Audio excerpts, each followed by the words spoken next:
Over to matters. Item number 1.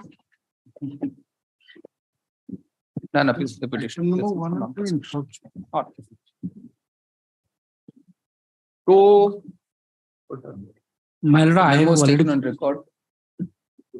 Dismissed as I have already filed the memo and Item 1. permitted to withdraw the matter. Yeah. Dismissed as withdrawn. Item 1, my lords. Yes. It was inadvertently this computer was muted. All right. Item 1. Yes, please.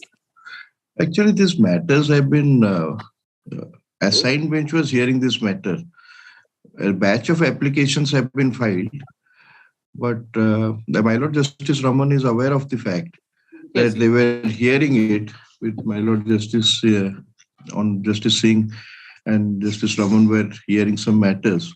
This is relating to those old matters relating to entry tax, wherein there were twofold prayer. One was for declaring the act as ultra-virus, which has already been as intra-virus by the full court of the Honorable Apex Court.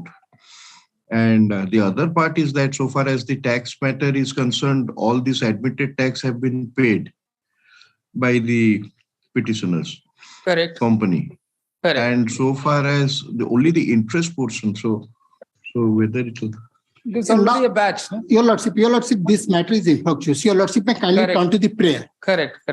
Both the prayers have become infructuous pursuant to the order of Honorable Supreme Court. And Correct. Your Lordship, many petitions are pending and one of them have submitted, Your Lordship. Correct. In that order, all the petitions have been disposed of in which this prayer has been made. Right.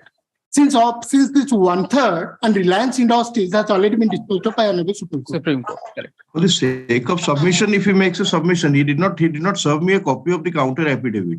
There's no need for all Whatever that, sir. orders my learned friend is relying upon, There's he has nothing. not These are all served- Supreme Court orders, sir. These are all Supreme Court orders. No, he has not filed a copy of the counter There's no affidavit. need, sir, for all that. There's no need for all that.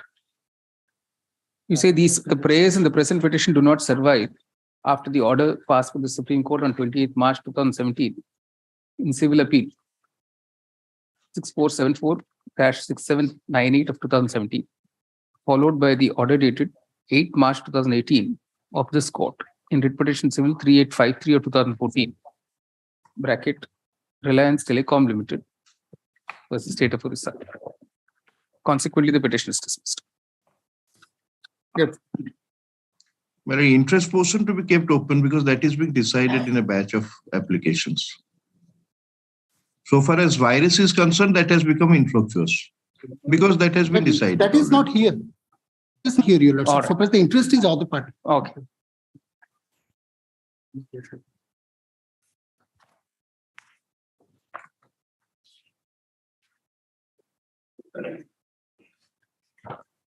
Item number 3. May please, Lords. Item number 3, my lords, I am appearing for the university opposite part number 5, 6, my lords. First item, my lord, sub item, I filed a counter. But inadvertently, I mentioned it opposite part number 5, 6, and 7. But it cannot be for 7, my lords. It would be limited to 5 and 6, my lords. That may be corrected, my lords. With due humility, I pray, my lords. All right. So far, sub item number 2 is concerned, I filed a counter that is a draft copy. I may be permitted to withdraw it. I am filing a counter detail counter today, my lords. All right. So for the first, Milord, I'm sorry. So for the first item is concerned, Yes. Milord, the University Grants Commission and the University both, for whom Mr. Mahapatra, my learned friend, is appearing, they support my case. But it's a very small question. No, that is all right, my lord. 1 second. Milord, whether a direct recruit, Milord, in the university as an associate professor is entitled to a particular pay band 4. So Milord, both the authorities, University Grants Commission and the UGC, they have said that I am entitled to what I had prayed for in the writ petition. But unfortunately, the Honorable Single Judge, Your Lordship may peruse the last order. It can be disposed of. I don't think any revised counter affidavit is necessary. University and UGC, they support my case. But last order, Your Lordship may kindly peruse, order number 9. C11 order, Your Lordship. Just a minute. Order number 9, Milord, 1 second. Your Lordship had clearly said, dated Milord, One second, my lord. 3/11/2021. Third November. Yes. Lordship may kindly peruse this, sir. Mr. P.K. Mudulil and additional government advocate appearing for respondent 1 to 4 seek some more time to file a reply. It may be noted that today the appellant has filed an additional affidavit enclosing the notings, note sheet of the Department of Higher Education, Department of Finance, etc., relevant to the issue on hand obtained through the RTI Right to Information Act. Mr. Acharya, Learned Senior Counsel for the appellant, points out that the Learned Single Judge disposed of the writ petition filed by the present appellant by the Gimpune judgment dated 22nd March 2018 at the very first hearing, without any opportunity to any of the opposite parties to file the writ petition, to file a reply. He asks that the prayer of the present appellant for being treated in a higher pay scale in the post of associate professor is supported by the University Grants Commission, which is respondent number 7. Mr. Mahapatra, appearing for Utkal University, respondent 5 and 6, points out, so this 7 has nothing to do, even if he has inadvertently mentioned it, as that the university in fact recommended that the appellant be granted higher scale of pay. He states that he will file an affidavit clearly indicating the stand of the university within 4 weeks.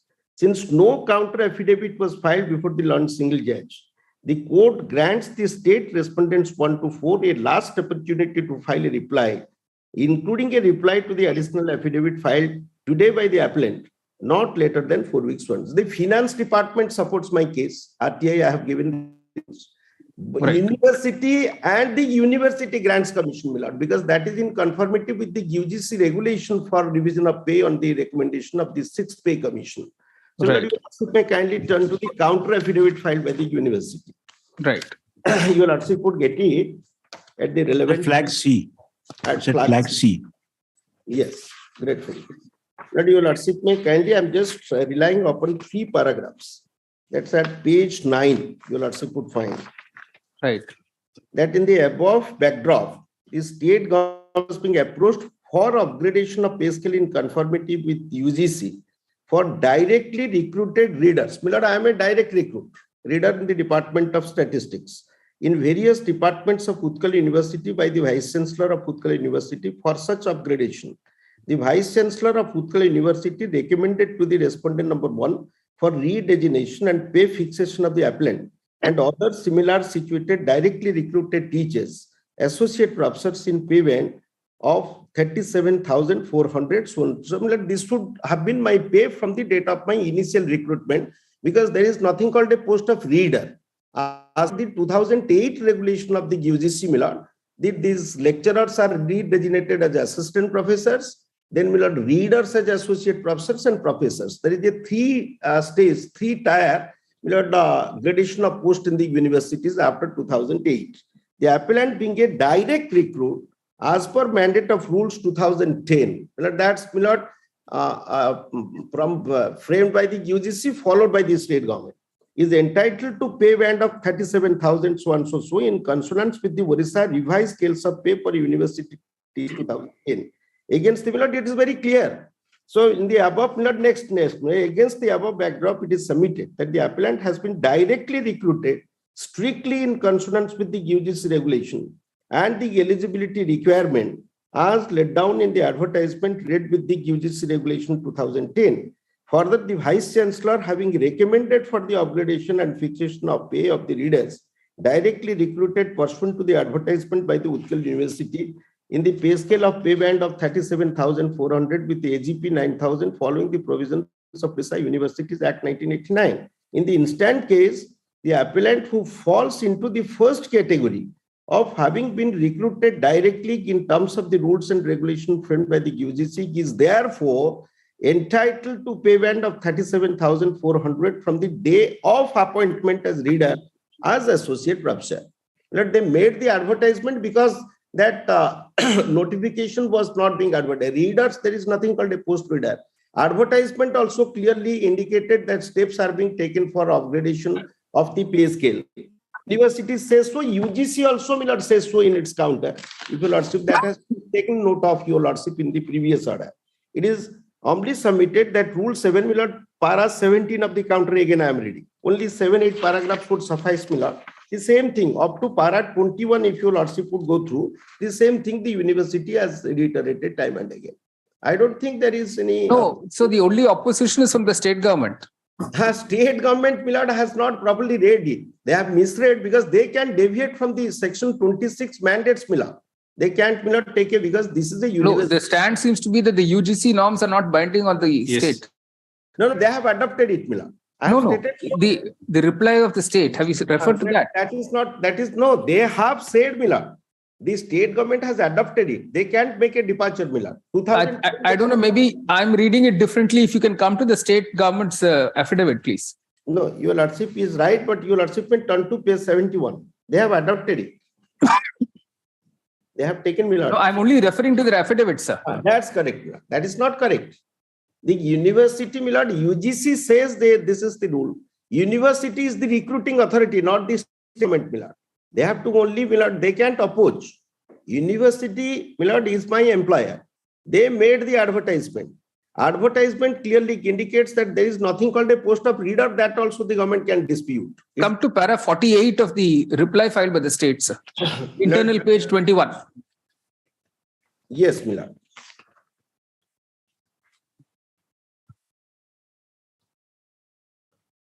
Yes, my lord. That is contrary to their own record. No, let's read it, sir. Let's read it. Yes.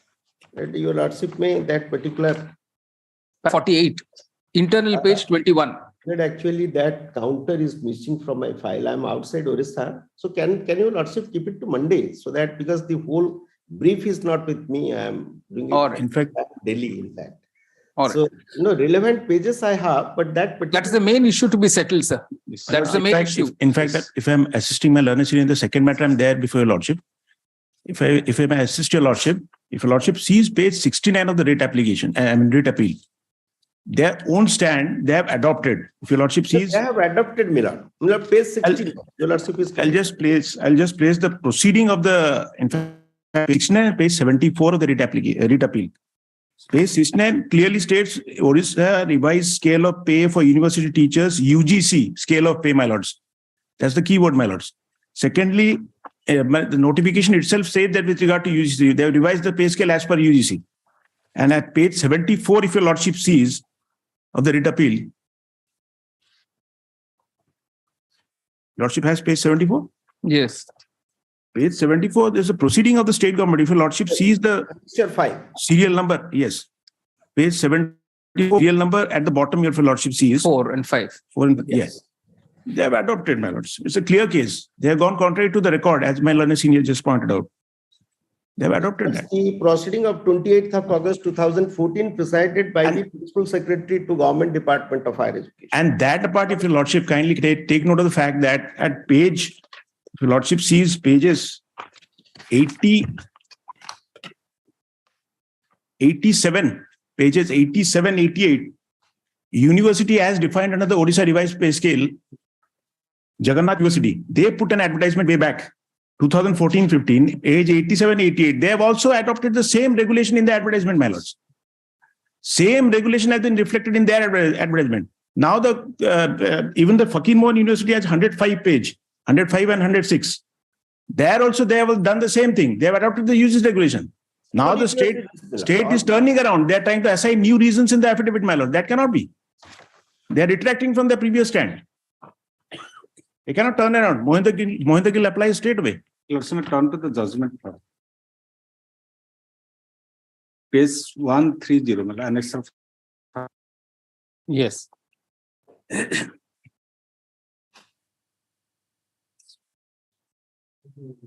Yes, please. Married para 9.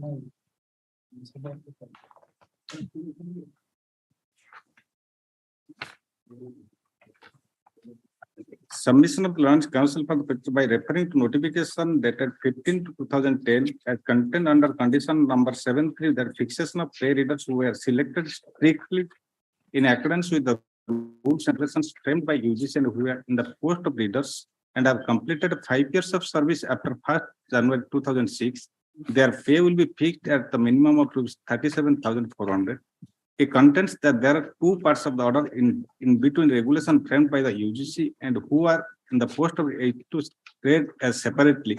And to demonstrate his argument, he has relied upon the judgment rendered by the Honorable Supreme Court in the case of Samir Khan versus Bindu Khan, reported in year 1990 Supreme Court 2765.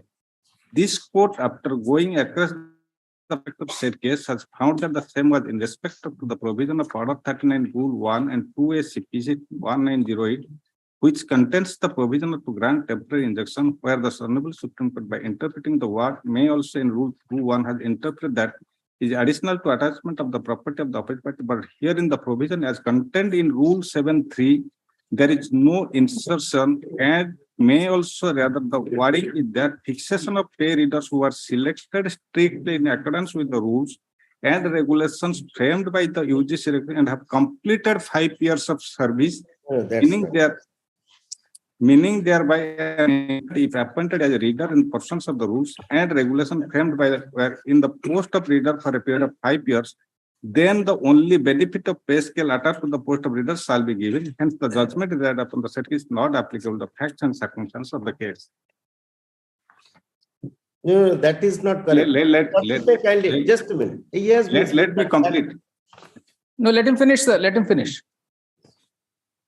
He has further relied upon the judgment in the case of Kitish Chandra Mishra versus State of Odisha 2007 1209. That judgment is also different factual aspect on the basis of UGC regulations, but related to fixation of eligibility criteria. But after going through the order, the point which has been raised by the petition, that so long as the notification dated 15 to 2010 or the resolution dated 4/2016 or its clarification dated 24/11/2016 are in existence, the petitioners cannot be extended the pay scale as per the UGC regulation 2010, giving go by the government notification dated 15 to 2010, where the condition has been stipulated for getting the pay scale of 3,700 to 67,000 with AGP of ₹9, subject to fulfillment of condition, and admittedly, the petitioners are not fulfilling the said condition. As such, no benefit can be extended in favor of.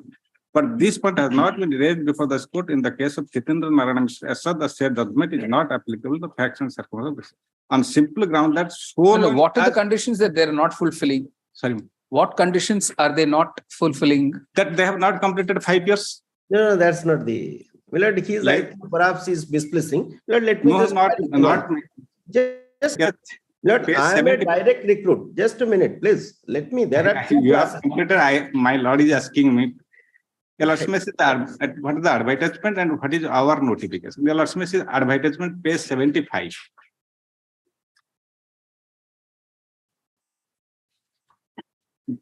Page 79, the Lord's that is important.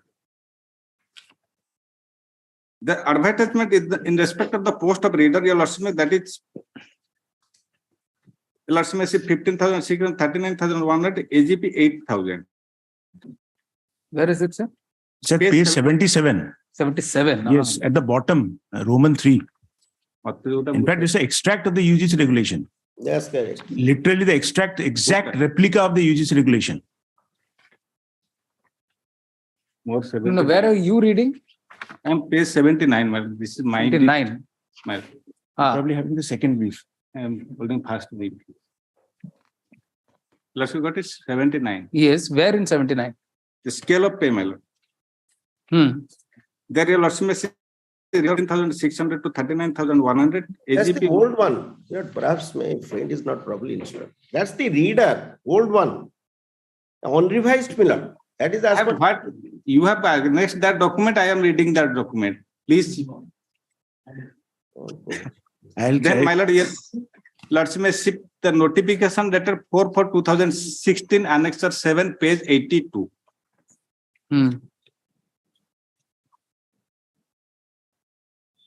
That is 4/2000. Lords may page 82. So readers with less than 5 years will be assistant professor stage 3. Yes, my lord. Then readers with 5 years of service, 37,400, 9,000 AGP. What they are claiming now. But may I clarify? 1 minute, sir. Let him finish. Let him finish. Sorry.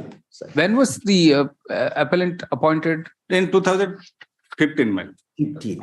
Yes. So 5 years are completed now. No, they have completed in 2020, they have completed 5 years. Right. But when the order was passed in 2018, by that time they have now completed 5 years. All right. Your Lordship may take. And the next clarification is at 24/11/2016. The Lordship can get it from page Annexure 8, page 85. Yes.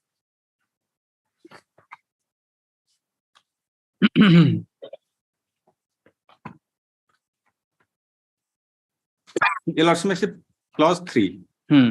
Those readers who have joined in the pay scale of 50,600 to 39,000 AGP rupees 8,000 and have not completed 5 years may also continue with the present scale. On completion of 5 years, they shall be assessed as per the qualification prescribed associate. So the crucial thing is about completing 5 years. Yes, but after 2020, they're on completion of 5 years, they are entitled to that. But have you been paying them the higher pay scale after 5 years? That instruction is not with me, my lord. That Not the If that is your stand, then you should be paying them the Yes, ma'am, UGC that pay is- scale. that instruction is not with me. Let me just explain. Perhaps my friend is into it. But there are Yes. two classes. Let me just. That there are two classes of associate professors, previous readers. A class, those who are existing readers, recruited prior to the commencement of 2010 UGC regulation. Am I clear? Which Yes. was 8 million. I mean 8 which the government adopted in 2010 in total. But the existing readers, for them, because the new criteria which was laid down by the UGC, pursuant to which I was directly recruited, that is, fulfillment of API, career assessment, so many things, which I do possess because I was previously working as a reader in Northeast Chile University. Pursuant to this advertisement for the direct recruitment, that is the distinction which my learned friend perhaps is failing to distinguish. There are two classes where direct recruit is entitled, previously designated as reader, redesignated as associate professor, because 2008 UGC regulation, which has been adopted by the state of Orissa in 2010 as per this pay rule, they say, existing lecturers, those who would complete 5, they would be placed this pay band, and the direct recruits would be paid this particular pay for this band for pay band. UGC counter would be clear because the UGC's regulation. Your Lordship may kindly turn to the counter affidavit filed by the UGC. That would be more apposite because your Lordship may kindly. It is at flag X. Flag X is. Yes. But perhaps my learned friend is missing that point, which is the core issue, that indeed that para 5 your Lordship may kindly. Yes. That be that as it may, of phase 2, para Yes. 5 of the UGC counter.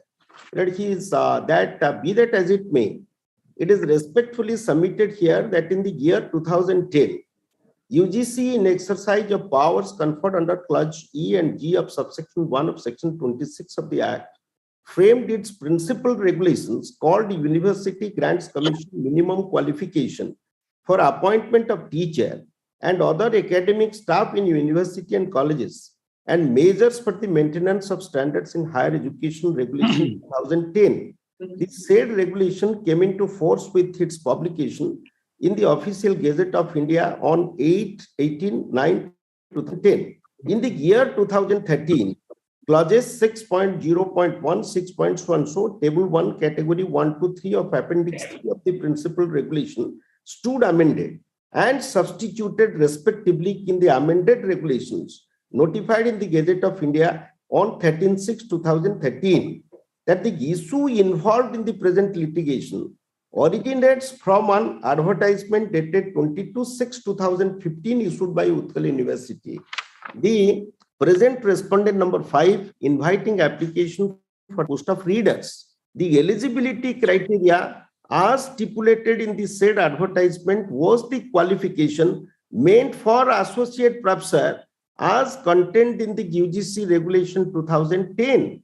The appellant applied and was selected for the post and appointed as reader in the scale of so and so. The grievance of the appellant was to grant him UGC pay scale in the pay band of 37,000 with grade pay of which I am claiming since he was directly recruited in the post of reader, since been redesignated as associate professor as per the UGC regulation 2010 as amended up to date. Lord, this is the issue, not that one. That is for the existing readers, Lord. Those who did not conform to the educational norms and the criteria, etc., the standards, etc., so and so. So, the lecturers, associate professors, previously readers, those who have been directly recruited after this 2010 amended in 2013, directly as associate professors, they are to be placed in the scale. So, that is what exactly the purport of 7.3 gives. They make it clearly. If your lordship, it's a your lordship may. Page 71. Page 71. 71. That is exactly what they mean. Orissa revised page. Yes, that is, and that also the finance department says. I have given that bunch of RTI documents obtained by SAP of additional. At the bottom, my lords. At the bottom, Roman 3. This is in just a minute. This is in 2000. This subclause Roman 3, 7. Fixation of pay of readers. I am reading it. Yes. Fixation of pay of readers who were selected strictly in accordance with regulations framed by the UGC. And this is a separate class who were in the post of readers and have completed 5 years of service after 1st of January. Their pay will be fixed the minimum 37,400. This is how this thinner think they are not capable of company, which they say in their own regulation 2010. Let this associate professor direct recruits are entitled to the pay band of 37,400, which has been in unclear terms been stated by the UGC in its counter, and my employer also. I failed to understand why the government would oppose to it. I failed to understand. My employer who made the advertisement, it's an autonomous body. State admittedly has adopted the regulation framed by the UGC so far the grant of pay scale is concerned. That is in consonance with section 26 of the UGC Act. They can't make a departure. If the UGC, I am recruited in 2015, that is much after the commencement of this 2010 regulation by the UGC, which postulates 3 categories of posts. One is assistant professor, the number 2 is associate professor, the third is professor. So, previously it was lecturer, reader, and professor. The UGC norms clearly say which the state government has adopted. The 7 para 7 of Roman 3, which clause Roman 3, which I showed to your lordship. That it's very clear. This is the pay scale, and that 5-year completion is applicable to the existing lecturers. As on 2010, it doesn't apply to me. I'm a direct recruit. And that apart, they have been giving other universities. Other universities, I have given this Jagannath University. Fakirpur University already advertised according to the UGC regulation. 1,400. Because that in my advertisement also they say. Your lordship may kindly skip the advertisement made by the Utkal University. That is that page your lordship would find. What the learned single judge honorable single judge has done is merge the rule into one. That's the confusion has started from there. Lordship would find it, my advertisement at page. I'm sorry, Milord, I'm having cold.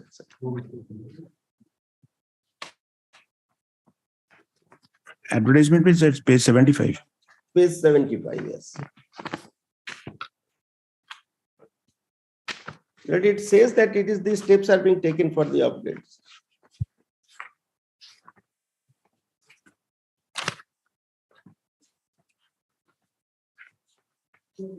Yes, that is also the stand of university.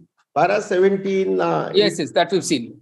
Yes. Yeah, you'll also have seen the 2010 rule. Correct. And just come to clause 2 of that. Yes, ma'am. Save as otherwise provided. Yes, ma'am. Save as provided under these rules shall apply to university teachers using scale up in whole time employment of the university, and these rules shall not apply in so and so. And you'll also see then rule 7. Rule 7. Yes. Fixation of initial pay in the revised pay structure.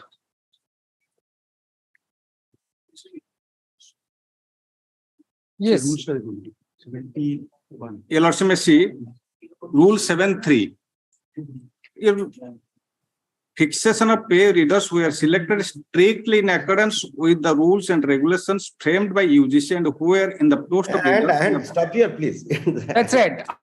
After January 2006. Yes. Yes. He was appointed in 2015, sir. 2015. Much later. Yes, madam. And directly recruited. Yes, That's madam. correct. Then, my lord, your lordship, we issued that notification on 4/4/2016, stipulating that those readers who have completed 5 years, they will get the AGP of That doesn't apply to the direct recruit. That applies to the existing. Your lordship, that is not, your lordship, page 82, that is not existing. No, after, just see the clause 3. Clause 3. Who were in the post of readers and have completed 5 years after 1st January. Yes, madam. She's not in this category. That's correct. Then your lordship, page 85, that notification of 2016. And I will show only 2 documents, my lord. They misconstrued the rule. That is the problem.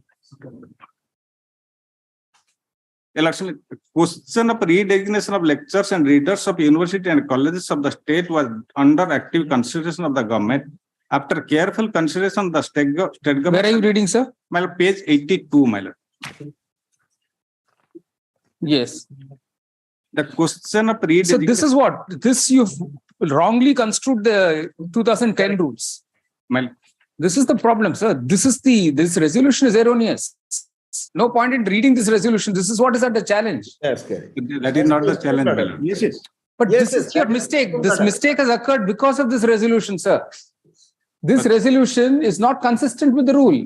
But this is the resolution we have stated, and That is the problem. And This according- is what has created the problem. and because of that resolution and also because of Exactly. that rule. You have now come to the correct point. Yes, ma'am.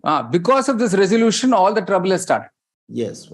But this The resolution is not consistent with the rule. yes, ma'am. Accordingly, honorable single judge has also held that because that resolution stands. That's why they're in appeal here, sir. Yes, ma'am. Ah. That honorable single judge has held that since that resolution and that rule stands, so they are not entitled unless they complete Correct, 5 correct, years. correct.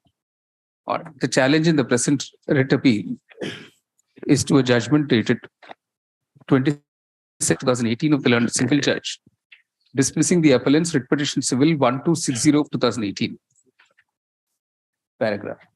The background facts are that the appellant is a directly recruited reader in the Utkal University, pursuant to an advertisement published on 22nd June 2015. Full stop.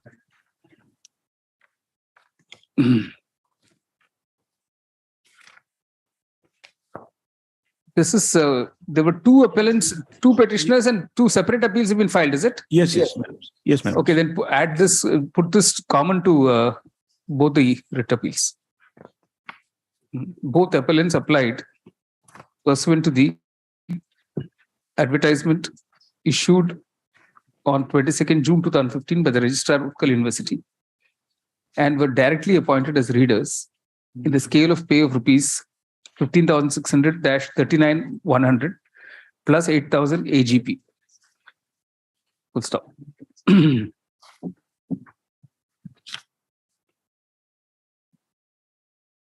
question that arises for consideration that arose for consideration in the writ petitions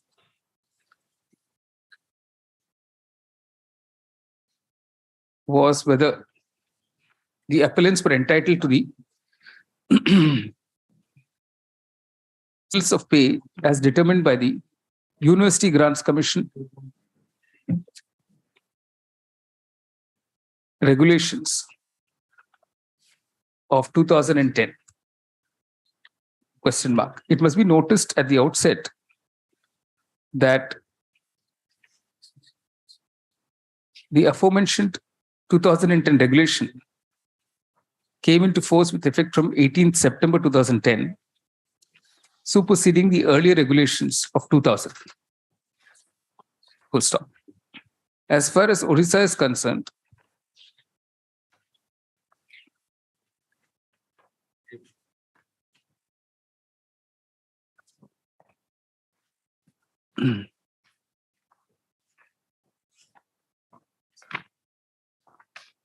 by notification dated 15th February 2010, pursuant to section 22(1) of the Orissa Universities Act 1989,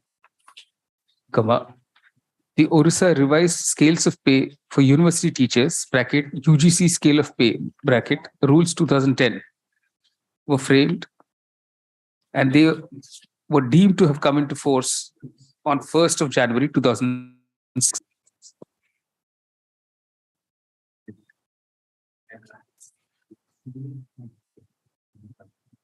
Rule 7 of the aforementioned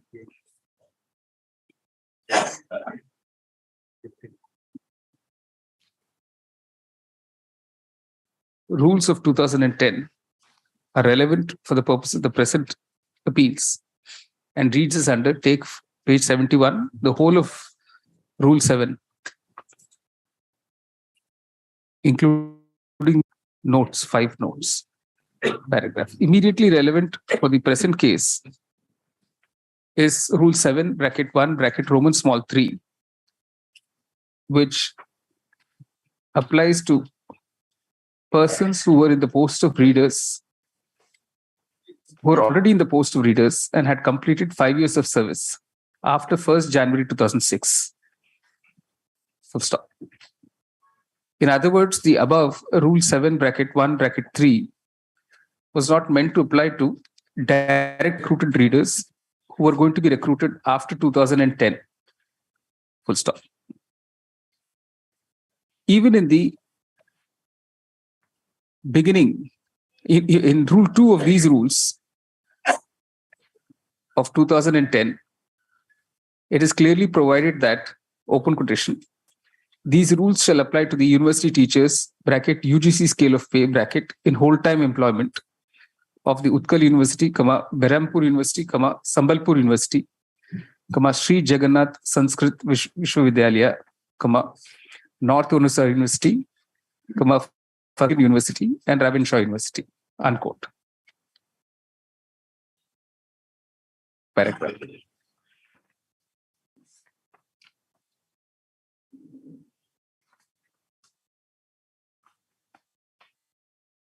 In addition to this, at the proceedings of a meeting held by the state government on 21st August 2014,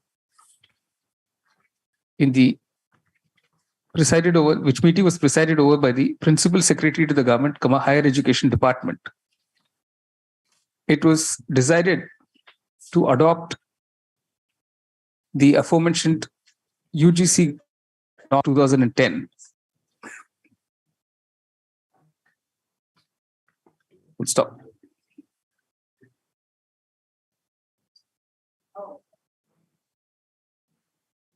Paragraph. However, when it came to making a resolution on the basis of the above rules,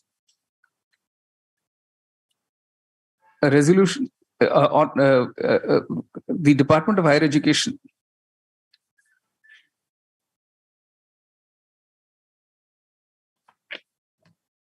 devised a norm as regards which was inconsistent with the above Rule 713. Full stop. In terms of the resolution dated 4th April 2016, it was stipulated that while readers with less than 5 years of service would be redesignated as assistant professors stage 3 with the pay scale of rupees 15,600-39,100 plus AGP rupees 8,000, readers with 5 years of service were to be redesignated as associate professor and given the pay scale of rupees 37,400-67,000 plus AGP rupees 9,000. Paragraph. The plea of both these appellants is that since they were directly recruited readers after 2010, the stipulation that they should have completed 5 years of service before being redesignated as associate professor and given the higher UGC pay scale was not applicable. Full stop. In other words, since they were not already recruited readers as on the date of the UGC 2010 regulations, they were not required to complete 5 years of service before being given the UGC pay scale, higher UGC pay scale. Paragraph. Interestingly, before the learned single judge, only the state government resisted the prayer of the present appellants and took the stand that they were not entitled to the higher scale because they had not completed 5 years of service. Full stop.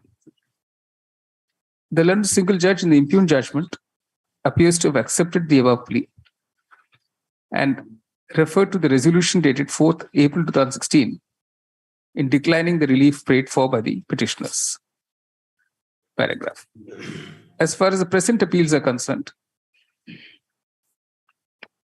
this court noted that replies had not been filed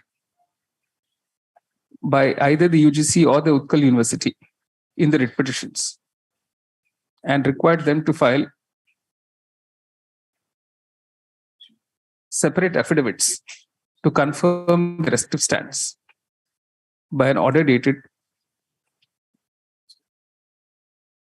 3rd November 2021. Paragraph. Pursuant thereto, Utkal University, bracket opposite parties 5 and 6, has filed an affidavit on 13/10/2022 supporting the stand of the appellants. Full stop. Para 17 of the said affidavit read as under. Paragraph. In a separate affidavit dated 28th December 2018,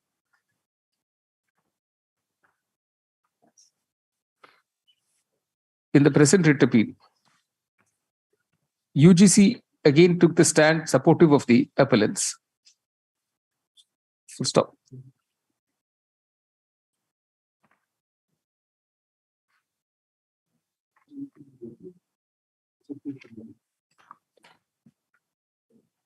Paras 6 and 7 of the said affidavit read as under. Take from pages, from internal page 3 and 4 of the said affidavit of UGC. Paragraph. Even before this court, it is only the state government which appears to be taking a contrary stand in denying the claim of the appellants. Full stop. Having heard the submission of Mr. Pitambar Acharya, learned senior counsel, the appellant in writ appeal 186 of 2010, and Mr. Nanda, appearing for the appellant in writ appeal 187. Or are you appealing both? In both. All right, in both. And Mr. Nanda in both these appeals, for the appellants in both these appeals.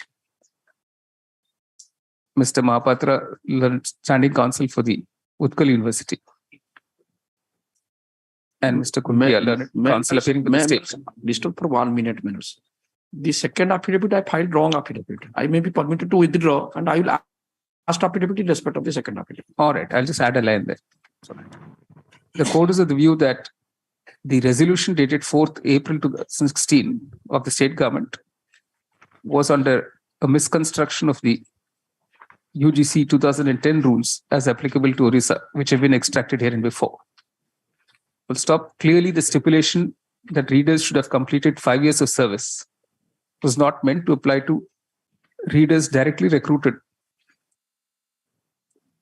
subsequent to the said regulations, but to existing readers. Full stop.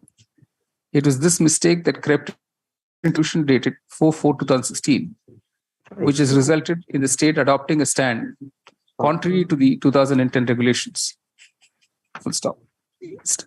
As pointed out by the counsel for the appellants, in relation to other universities, namely the Sri Jagannath Sanskrit Vidyalaya and the Fakir Mohan University. and Fakir Mohan University, the advertisements issued have clearly mentioned that the UGC scales of pay issued after the UGC regulations have clearly mentioned that it is the UGC regulations that would apply as far as the scales of pay for the various posts of teachers is concerned. Paragraph. For all of the pay band 4, Millard. I'm sorry. Pay band 4. Pay band 4. That is called this pay band 4. Pay band 4. Where are you getting that? That is in fact reflected in the UGC regulation itself. Yes.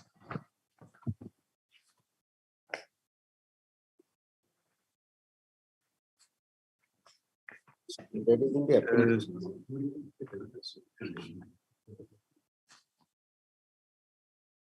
This 37,400 is pay band 4. Pay band 4.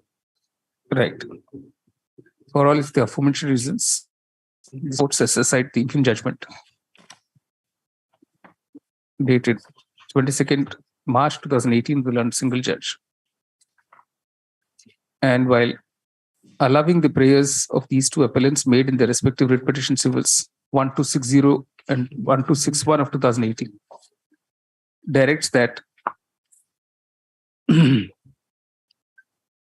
their pay scales, that directs the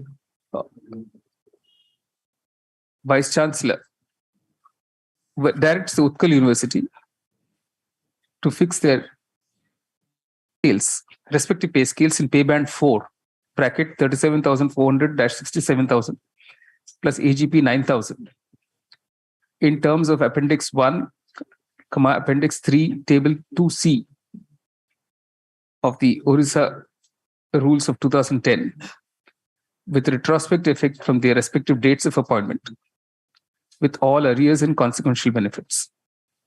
Full stop. The arrears will now be paid. The above orders will now be issued within a period of 4 weeks, and all the arrears will be paid within a period of 8 weeks from today.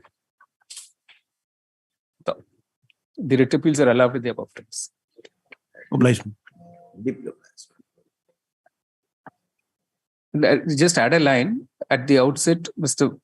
Mahapatra clarifies that the Utkal University is withdrawing the counter affidavit it has filed in Writ Appeal 187 of 2018 and is adopting the affidavit filed by it in Writ Appeal 186 of 2018 for Writ Appeal 187 of 2018 as well. All right. At honor for Memo is taken on record. The writ appeal is dismissed as withdrawn. Right. at honor 5. Item 5, my lord, on last occasion, the lordship had directed my learned senior to serve a copy. He has not served the copy. No, it's in a lighter vein. Since Mr. Khuntia is both appearing for the state and private parties, my clerk has served a copy, but in the state.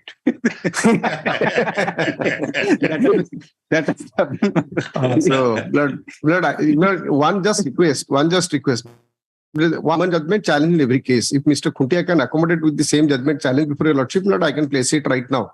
Or else sometime on 24th or 25th, Lord, I'll serve in the meantime a copy. As Mr. Khuntia. Yes, my lord, call this matter 24th, let him serve a copy. 24th? No. My lord, I am concerned, I have already served the copy. Yes, Mr. All right. You see, Mr. Ratha states that copy of the writ appeal in 294 of Writ Appeal 294 of 2018 will be served on Mr. Khuntia positively during the course of the day. Well, I am appealing for OP1, my lord. All right. This will have to go off to December. Lord, kindly be taken up. Lord, can be decided. Lord. Only very small point, Lord. Nothing big issues is there. Only I know, small. but it's a heavy board on 24th. Sometime in the last week of November, my Lord. So first December. 1st December, maybe. 1st December. First.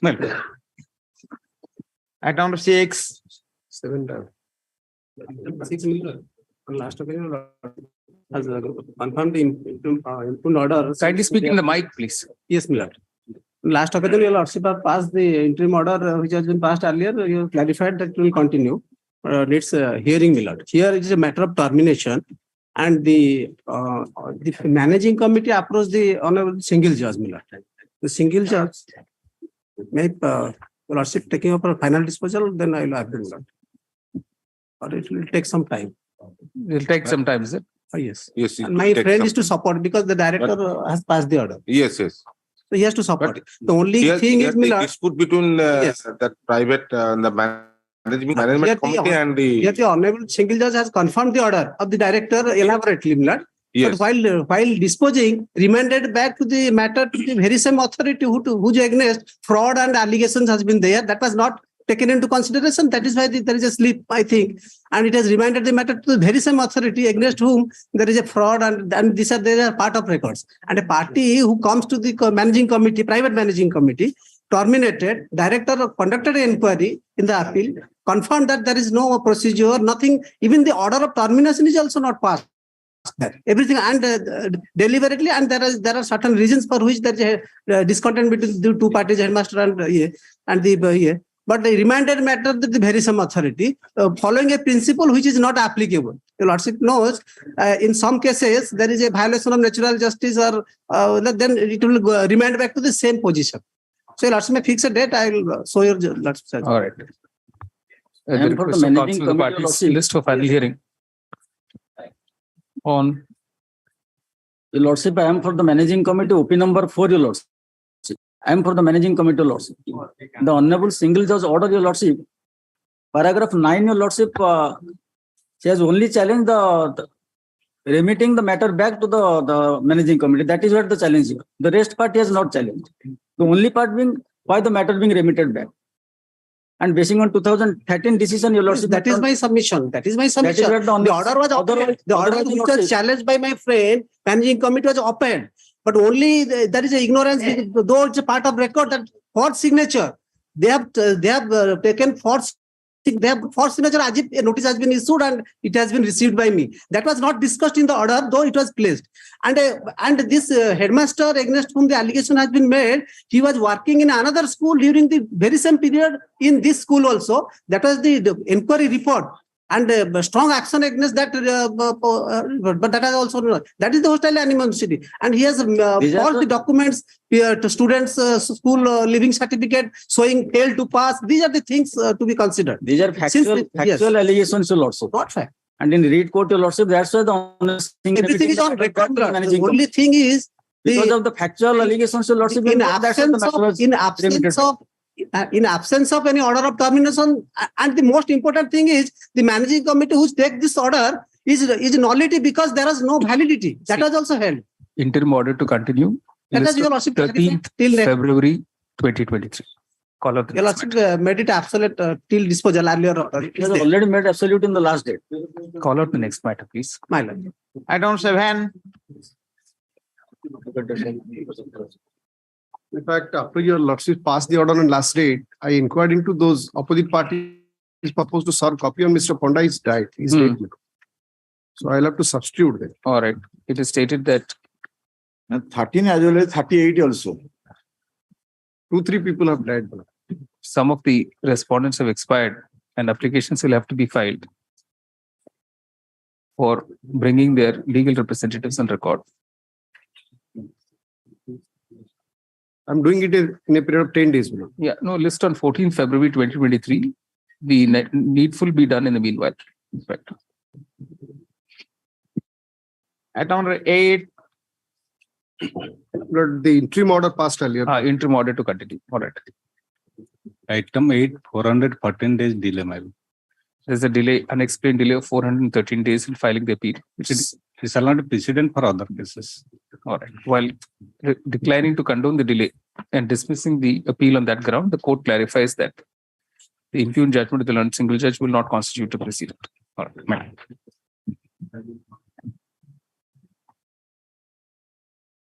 Item 9. In this case, appellant challenges the order of the learned single judge dated 18/6/2018 arising out of a consolidation matter, my lord.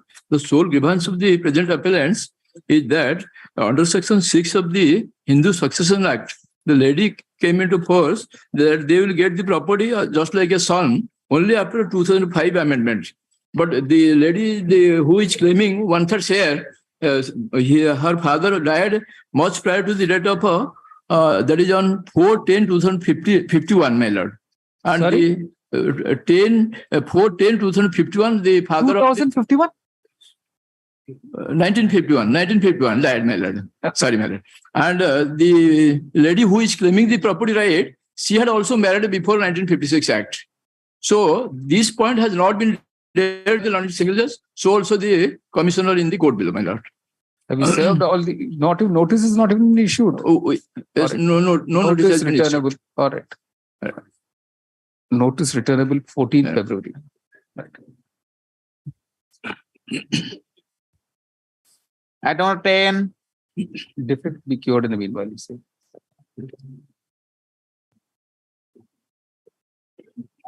None appears dismissed for non-prosecution.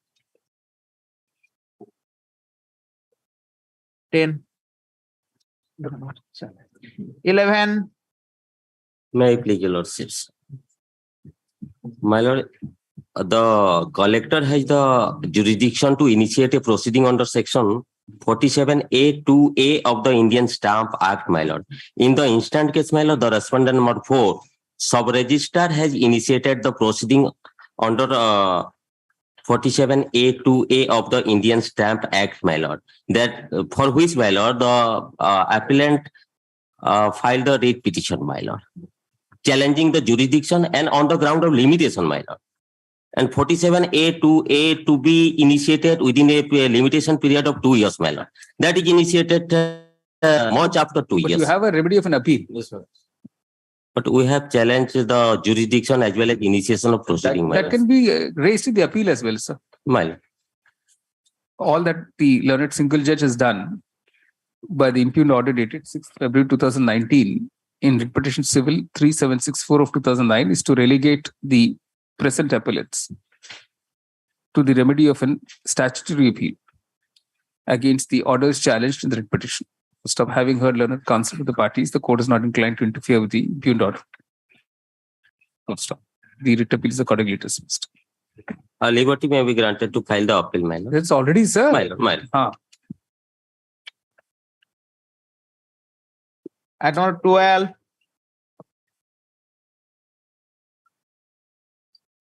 None appears dismissed. Item 13. Item 13, my lord. I'm appearing through VC. Your lordship, kindly turn to page 12.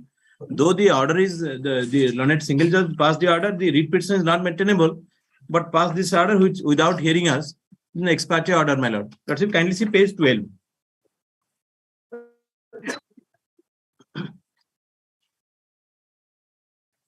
Writ petition order passed against a private finance company, my lord. Though 2 judgments are cited, lordship, kindly have a glance at the order.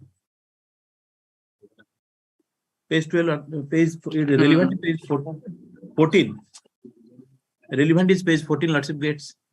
You haven't filed a certified copy of the impugned order. My lord, since it's an ex parte order, I have applied, but due to that COVID period, I have not collected it. Lordship may grant me time, I'll file. No, but what happened? The other party did not approach you for implementation No, my of lord. this order. Till date, no payment, but we are unable to deal with the vehicle because of this order, because Honorable Single Judge said no coercive action. So therefore, despite non-payment, we are not able to take any action. Where does it say no coercive action? My lord, the last portion, lordship, kindly have a glance. Last but 4th line, OP2. OP2 shall deal with the do well taking in such events, sir. See, the order is very clear. No coercive action. No, don't read it isolation. Please read the whole paragraph. I have read. Your lordship is correct. For my benefit, sir, you read it. You have read it. You have a phenomenal memory. My memory is weak, sir. So please read the whole paragraph. Your lordship absolutely correct. However, first read it, sir. However, considering the willingness of the petitioner to deposit 50% of the outstanding as on date, it will be open to the petitioner to approach the private financier OP2 along with deposit of 50% of the total EMI dues as on date within a period of 3 weeks. In such event, the private financier OP2... So if he has not approached you, he has not deposited 50%, this interim order will not work. But in view of this order, my lord, we are unable to move for option. That is your understanding, sir. We are not providing free legal advice here to you. So if that is your understanding, then all the best to you. No, Your Lordship, may I pray Lordship one line clarification? There's no need to clarify at all, sir. This is the whole problem. What is already so clear, you want go on asking clarification. I got your Lordship. So you better withdraw this writ appeal. Yes, my lord, that is better. Counsel for the appellant seeks leave to withdraw the present writ appeal. Dismiss this withdrawal. Yes. Lordship may say disposal because Lordship may say disposal. All right. It's disposed of as withdrawal. All right. Item 14, the matter has become infructuous. All right. Counsel to the appellant states the appeal has been rendered infructuous. It is disposed of as such. Item 15. Yes, please. My lord, this writ appeal arises out of a proceeding under the Survey and Settlement Act, my lord. Now, earlier in the settlement proceeding, the assistant settlement officer has recorded the land in the name in the government khata, my lord. Challenging the same, I have filed a writ petition. And this honorable court, I have quoted that order at page 6, my lord.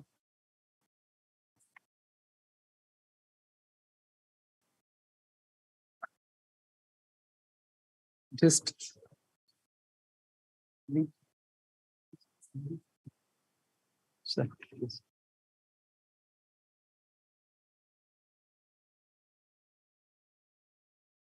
the order where, my lord, this honorable court interfering with the order passed by the assistant settlement officer have remanded the matter to the settlement officer, my lord, and the order impugned was quashed, my lord. After this order was passed, my lord, I approached the settlement authority. The settlement officer under annexure, your lordship will kindly turn to 11 at page 58, has disposed of the case of the petitioner, holding that since the final record of rights was published, he became the functus officio, my lord. My lord, here, my lord, this honorable court, while interfering the order, at that relevant time, the final record of rights are already published, my lord. Because of the fact the lease granted in favor of the vendor of the petitioner, which is valid, this honorable court has interfered with the matter and remanded the matter, my lord. Now, my lord, see the first.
because the lessee is not, my lord, contesting the case, lessee has no option.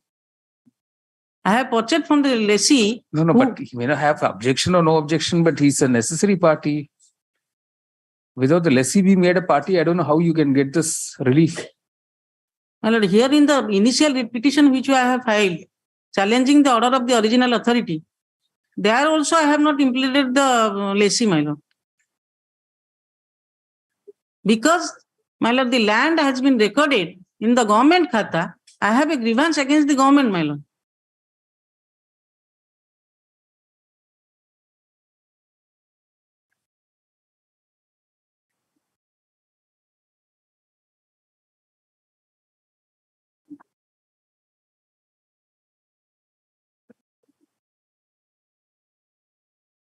If it has been recorded in the name of the lessee, then I have to make party to that lessee, my lord. It was directed to record the land in the government khata.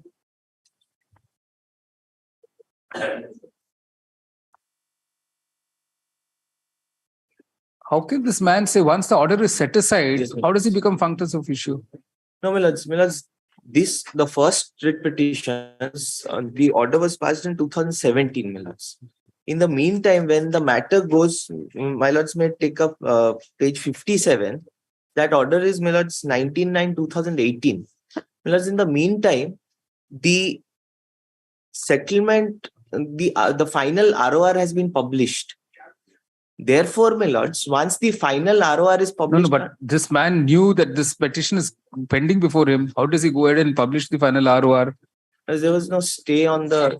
No. Once this order is set aside and he's being asked to hear these people, how can he have the final ROR? Is it not in the teeth of this order? And now, my lord, the learned single judge has directed me to file revision under section 15B of the Act, my lord. When the impugned order is not there, which has already been quashed in the original writ petition, what I will challenge in 15B, my lord? No, he probably challenged this again, the other order that is at... No, my lord, it was directed... 2018 order. It is directed to record the land in the government khata, which was by the Honorable Court. If it is quashed, then, my lord, the record of right which was published before the settlement, that remains, my lord.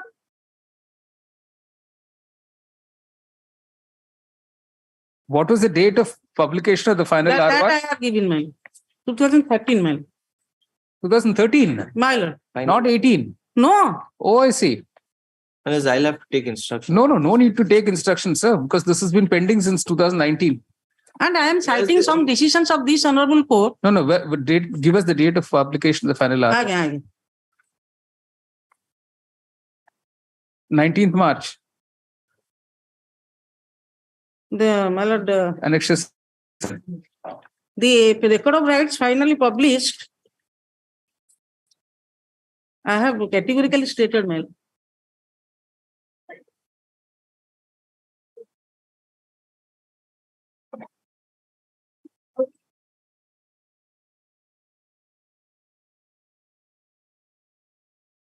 Similar.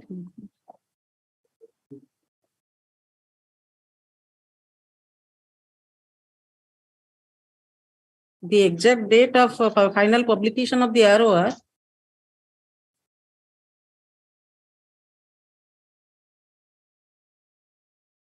That is, my lord, on 30/7/2013. Where are you getting it?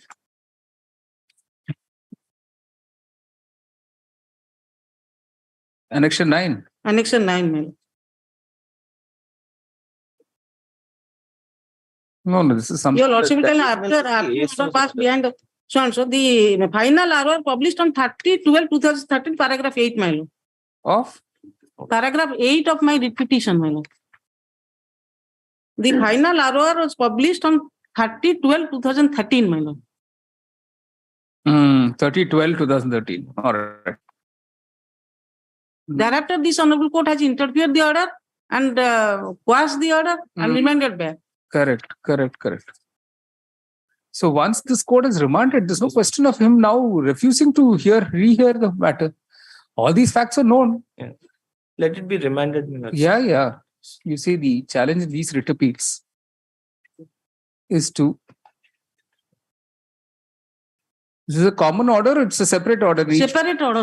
Are to separate orders of the same date, that is 25th February 2019. There are two, my lord. One is, my lord, that is, my lord, after 2 days, all the matters were listed and similar order was passed. 25/2/2019 is the first order. Thereafter, my lord,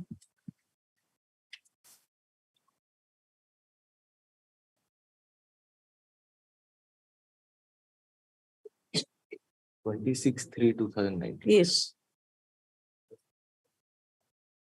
That was 26/3/2019. 26/3, is it? All right. There are two orders, my lord. All right. Writ appeal number, you say all these writ appeals arise out from a common set of facts. and are accordingly being disposed of by this common judgment.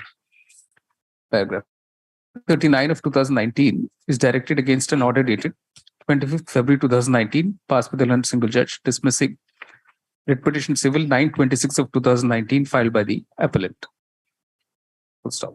The remaining writ appeals in this batch are directed against a common order dated 26th March 2019, while passed by the learned single judge in the corresponding writ petitions, again dismissing them in the same terms as the order dated 25th February 2019 in writ petition civil 926 of 2019. Paragraph. In all the writ petitions, the challenge was to orders passed by the settlement officer Cuttack in different appeal cases pursuant to an earlier order of the learned single judge in the first round of writ petitions. Paragraph. The background facts are that each of the present appellants purchased different plots of land in Gotapatna under Bhubaneswar Tahsil.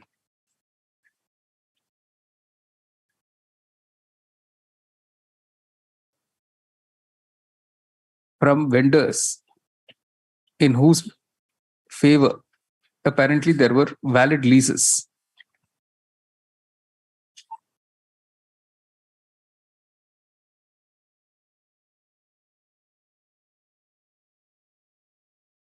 The purchases took place under registered sale deeds. Full stop. As a result of a settlement operation that commenced in the area,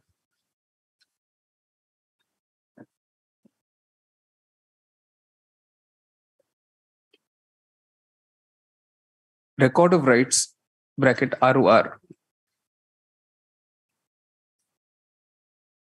You say the entries were made in the record of rights bracket ROR in favor of the legal representatives of the original lessees.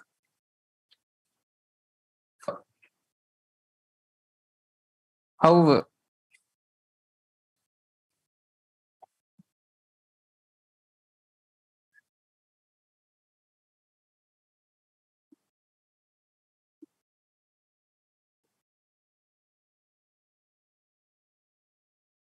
pursuant to a suo motu cases initiated by the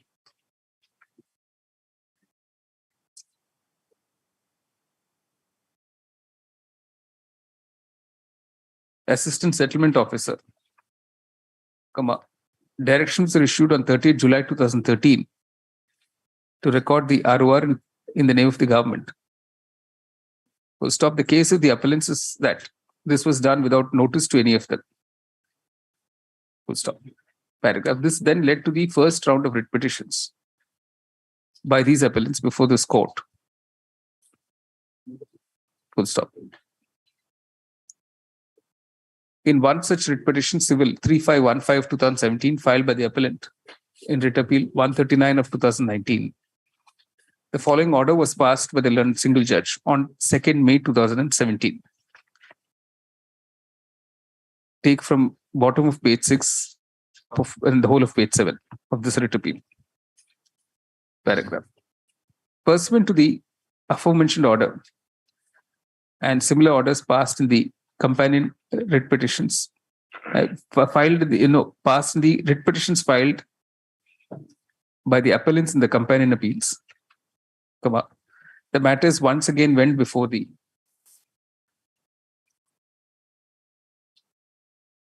settlement officer Cuttack.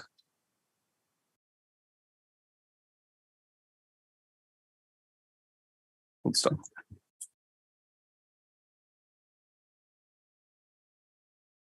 On 19th September 2018, the same date for all matters, identical orders were passed by the settlement officer in each of the appeals of the present appellants, in which, after quoting the operative portion of the order dated 2nd May 2017 of the learned single judge, the settlement officer recorded as under, take the last 4 paragraphs of the order dated 19/9/2018. Paragraph. It must be noted at this stage that the final ROR was, as pleaded in para 6 of the writ appeal, para 8 of the writ appeal, 139 of 2019, published on 30th December 2013 in the name of the government in respect of each of the plots in question. Stop. This averment has not been denied by the state, despite notice having been issued in the present appeals on 17th May 2019. Full stop. Consequently, the court proceeds on the basis that the date of publication of the final ROR in the present case was 30/12/2013, which was long before the order of the learned single judge. Paragraph. Considering that the order of the learned single judge was passed subsequently on 2nd May 2017, the SO could not have declined to entertain the appeal on the ground of having become functus officio as a result of the publication of the final ROR. To stop, this fact was accounted for when the learned single judge passed the order dated 2nd May 2017, and it was therefore incumbent on the SO to have considered the appeal, notwithstanding that the final ROR may have been published. Full stop. The implication of the order dated 2nd May 2017 of the learned single judge was that even if a final ROR had been published showing the government to be the owner of the land in question, that was subject to the outcome of the appeal that was directed to be heard afresh by the learned single judge, directed by the learned single judge to be heard afresh by the SO. Full stop. Consequently, the orders dated 19th September 2018 of the SO, declining to entertain the appeals, were unsustainable in law and in teeth of the order dated 2nd May 2017 with the learned single judge. Paragraph. Consequently, the court has no hesitation in setting aside the orders dated 19th September 2018 of the SO in each of the appeals filed by the present appellants, and remands all the appeals back to the SO for being heard afresh on merits pursuant to the remand order dated 2nd May 2017 of the learned single judge in the corresponding writ petitions in the first round. Full stop. As a result, the impugned orders of the learned single judge in the writ petitions out of which the present writ appeals arise is also hereby set aside. Paragraph. The appeals before the settlement officer by the present appellants will now be listed for directions before the SO on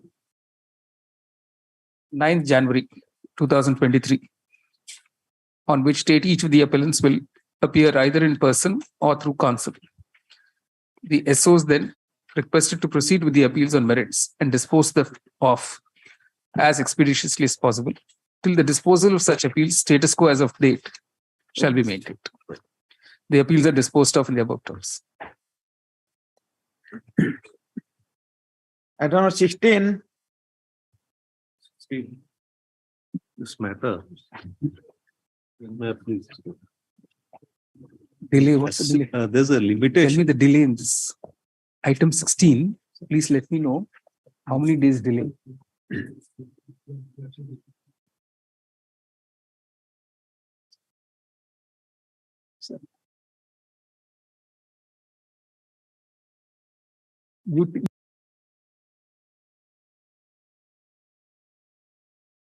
There is a limitation for filing the appeal for 3 days. Yeah, High all right. Court. Yes, yes. Tell us on merits now. Yes, I'm assessing the order dated 25/2/2019 on the single bench. Here I filed a complaint before the bank saying that certain fake loans have been sanctioned, and this was not considered by the bank. Thereafter, I filed a complaint before the authority, this is the Superintendent of Economic Wings, as the loans were sanctioned in 2011 and 12.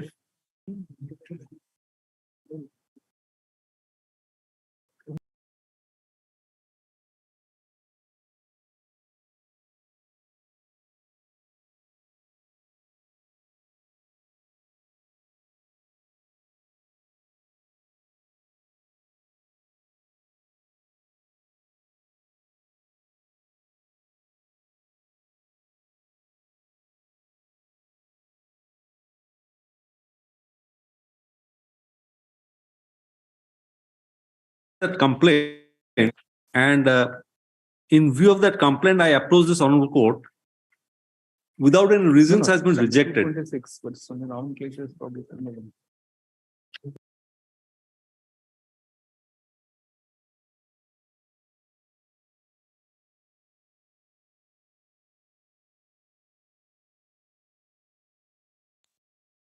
And I was relying upon the constitutional bench judgment of the Supreme Court. At least I should know the fate of my complaint. That was not considered by the single bench. I'll just place one line of that judgment. There's a conclusion directions given in that Supreme Court judgment, my lord. Just I'll supply a copy of that.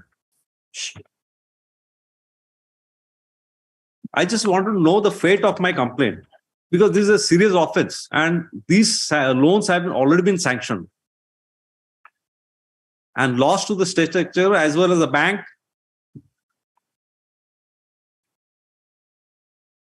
Para 111.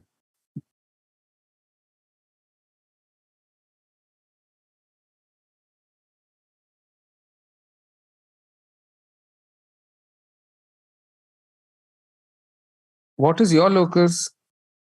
I was an employee of the bank. So it's like a PIL. No, I filed a complaint before the bank management saying that this fake loans have been being sanctioned. They didn't adhere to it. No, this agreed party is the bank. Agreed party is a bank also. Not also. Yes. How about you? You're not aggrieved personally. No, I'm not aggrieved personally. You're concerned about the bank's money is not being recovered. That's all. That's all. Only because I filed that complaint in 29/2011 with the bank. Did not consider.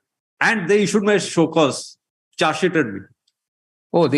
So you are concerned that way. No, because so what happened in your disciplinary proceedings? I just placed 29/2011.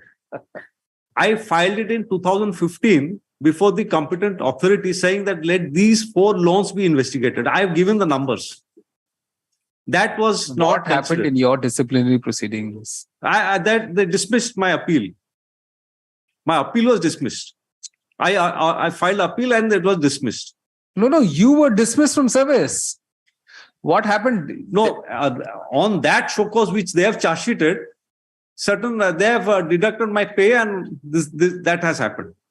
So you suffered a punishment in the disciplinary proceedings. Yes, that attained finality. Yes. When did all that happen? That I think I have entered in the complaint itself. You'll also see the complaint at page 17.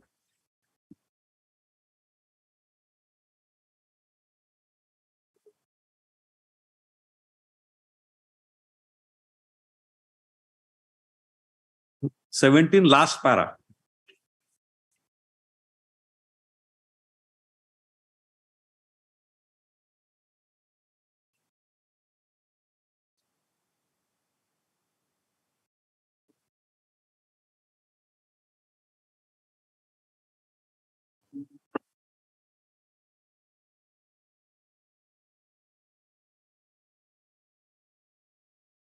Page 17. Page 17. Last para. I've said that against the said final order, I submit my appeal dated such and such. Then the appeal was disposed by holding it devoid of merit and thus dismissed it.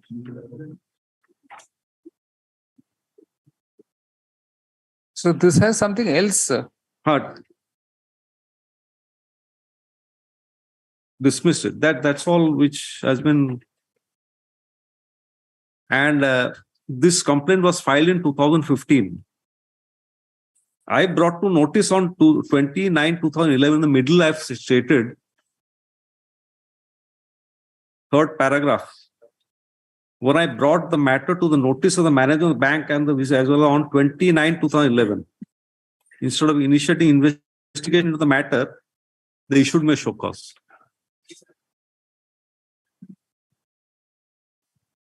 And only question is that what is this defect 6B and 7? What are these defects?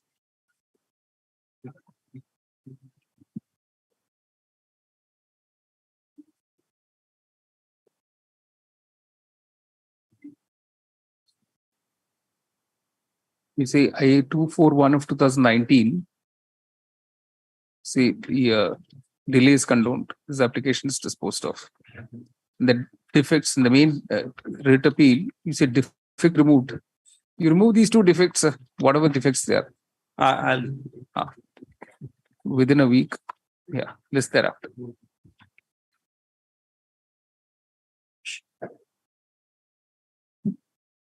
At on 17. The memo is taken on record.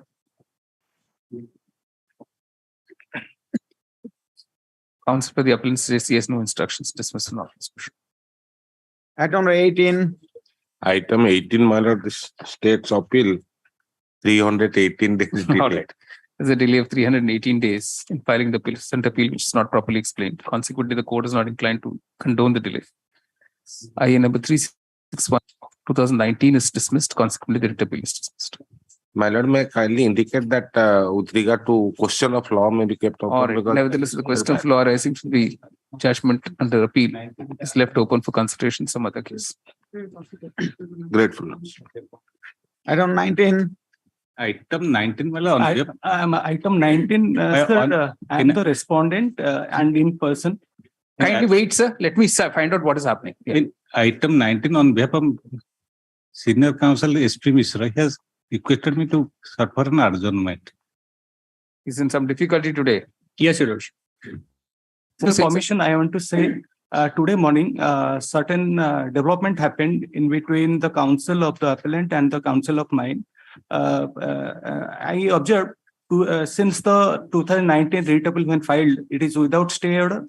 Contempt has been made.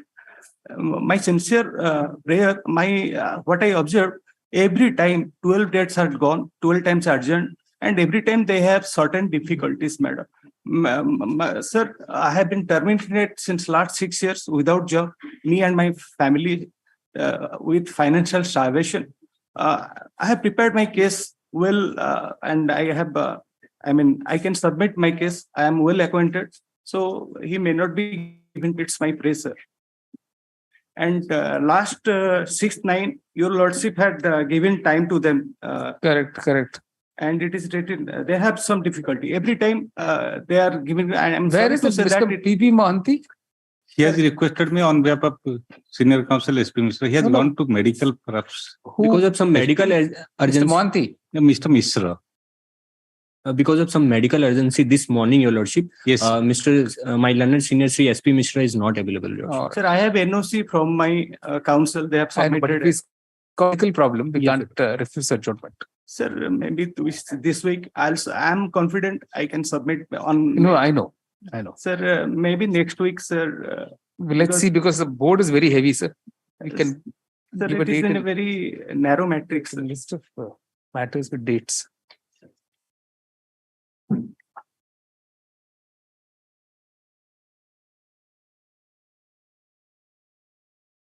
The Mr. SP Mishra and the senior counsel wants to appear on behalf of the appellants is stated to be today. Stop. the respondent number 1 appears in person and points out that there have been several adjournments in the present case. And being out of service, he's anxious that the present appeal, which has already been adjourned on several occasions, should not be again adjourned. Paragraph, the respondent is right in pointing out that there have been several adjournments in the present appeal.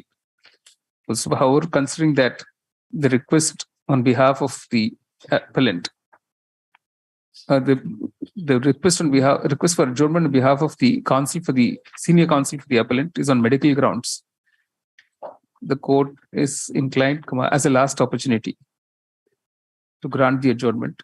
Full stop. Paragraph. List on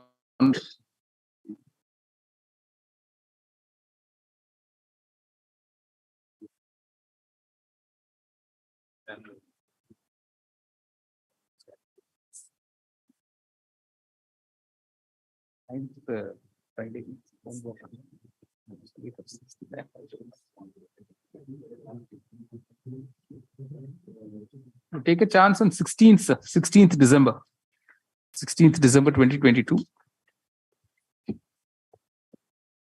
I have a small plea, Your Lordship.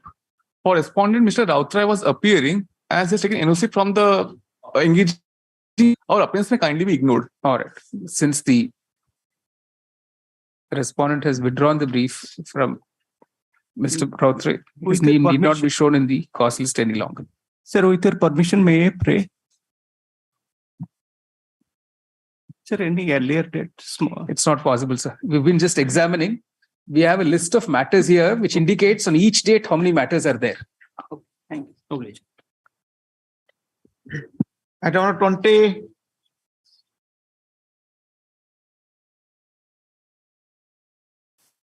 I'll pass over, my. All right, pass over. 21. Memos taken on record. I am for the opposite party. Dismissed on account of no instructions. 22. My name may be. All right. S.C. Das. None appears dismissed. Item 22, my lord. Item 22, may I please, Your Lordship? My lord, this is an advocate's brief. My lord, we have in the meantime we have sought for the instruction from the appellant. My lord, we are for the appellant in the writ appeal and opposite party number 3 in the writ application, my lord. The respondent number 1, who is the petitioner in the writ petition, has not yet filed the counter, my lord. It's okay. Tell us what the matter is about. Well, the matter is about arrear salary, my lord. There is also an interim application, my lord, IA number 770 of 2019 dated 15/11/2019, wherein it is stated that as an interim measure, the order dated 16/9/2019 passed in WPC number 9269 of 2019 shall remain stayed till the next day of the listing, my lord.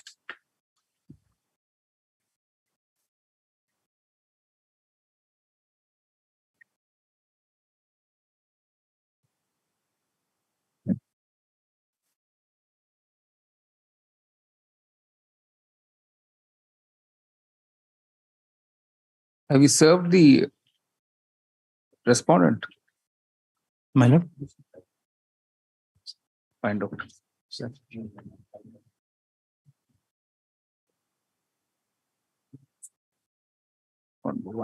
Who's appearing for respondent number 1? Samir Kumar Das. Where is he?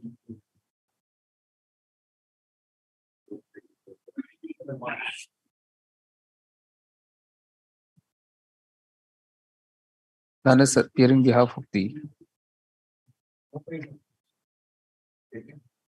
respondent number 1. Although Mr. Samir Kumar Das, advocate, has entered appearance on his behalf. Interim order to continue in the interest of justice, list on 2nd March. My lord, 2nd March. Much obliged. Item 23.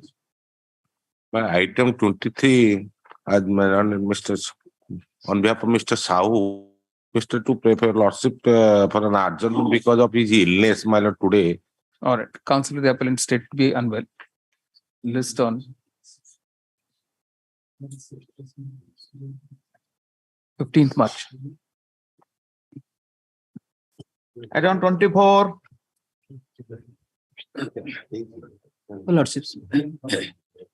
So the appeal has been filed challenging the order from single judge dated 15/11/19, where the single judge has rejected my application that on the ground that the cursor is not permissible about that place, where from which place the petitioners praying for establishment of the stone cursor. But the fact like this, but the petitioner made a representation before the collector Moirvans, praying for establishment of a stone cursor, made a reference to the collector, includes all documents for that purpose. Thereafter, based on that, an inquiry is made by the that is DFO Miller, by Ranger Miller, the annexure. That is an annexure 6 Miller. That is the report of the annexure 6, page 29 Miller. Yes. Yes. That is the report. That is submission inquiry report. Inviting reference to the letter number on subject title above, I am to submit the required information for installation of stone crusher unit at Moja Kalamagadia under Kaptipada, Tahsil by Srimati Supriya Shahu of the Dukat Soncho. As reported, range officer Kaptipada range office, the plot number Soncho, major in the area, acres 2 to 70 decimal of Moja Kalamagadia under Kaptipada Tahsil is situated at a distance as shown below, like that. But the similar sanctuary is 18.3 kilometers. Thereafter, Kurdi sanctuary 3.53 kilometers. Hadgar sanctuary 4.74, over which the petition proposed to establish a stone crusher miller. That is 4.74 kilometers. And the elephant corridor 2.13 and 1 kilometer. Person can see the page 31. No. So continue reading that page 30. That is the distance. That is why it is noticed that the aforementioned proposed land is situated at a distance 4.7 kilometers. That is the proposed land, the Hadgar sanctuary. Kindly read that full sentence. But it is noticed from the aforementioned proposed land is situated at a distance of 4.7 kilometer from Hadgar Wildlife Sanctuary. It's coming within the limits of eco-sensitive zone. The proposed activity is a prohibited area as per the guidelines. But this subsequent guidelines, I am annexed the guidelines, page 31. Para 2 Miller. No stone crusher unit shall be allowed to operate within 500 meters from the established authorized habitation, educational institution, hospitals, courts, and public offices. The stone crusher will not be considered to be violating the sitting criteria in view of habitation comes up within the restricted area after consent to establish the granted by the State Pollution Control Board.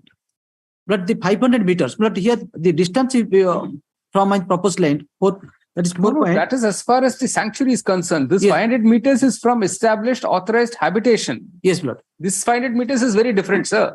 So that distance between from the sanctuary is different from this distance.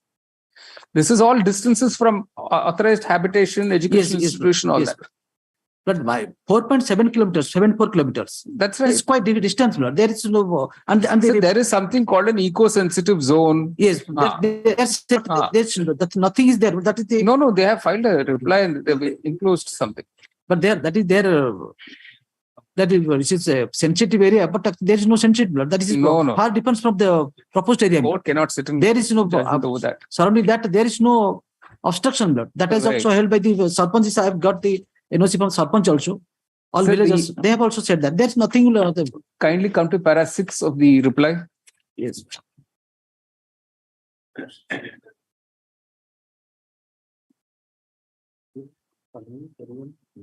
Yes, Lord. That reply to the abhorrements made in paragraph 8 of the it is humbly submitted that during the 21st meeting of the Indian Board of for Wildlife held on 21st January 2020, 2002.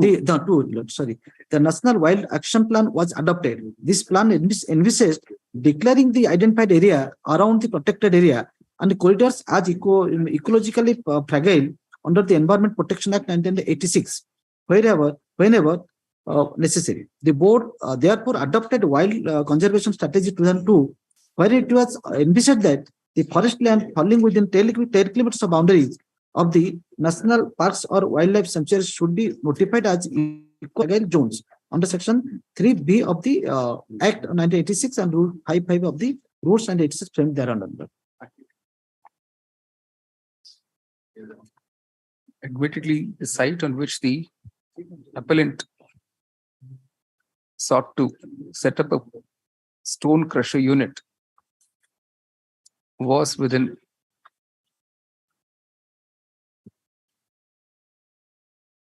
4.74 kilometers from the Hadgad Wildlife Sanctuary and therefore fell within the eco-sensitive zone.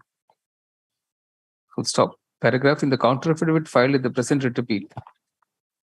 It has been stated in para 6 by the respondent authorities as under.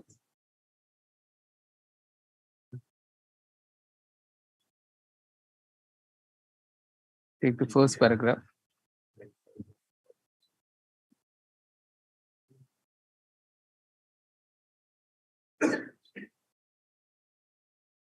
The above stipulation has already been approved by the Supreme Court in an order dated 4th December 2006 in writ petition number 460 of 2004, bracket Goa Foundation versus Union of India.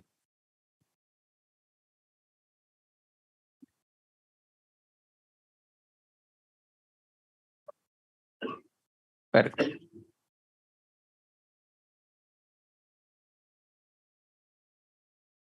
There is also an office memorandum dated 8 September 2009 issued by the Ministry of Environment and Forests. Ministry of Environment, Forest and Climate Change.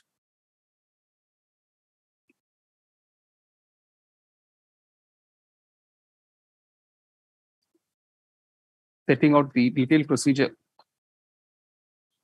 for consideration of development projects within the 10-kilometer radius.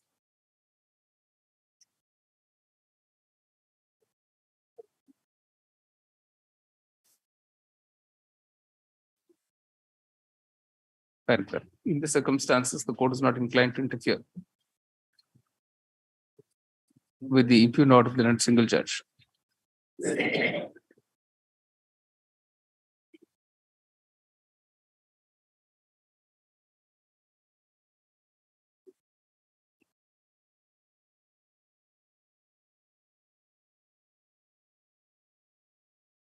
Rejecting the challenge by the appellant. The order of the Divisional Forest Officer dated 12th July 2019, declining permission for establishing the stone crusher unit. Stop. The writ appeal is accordingly dismissed.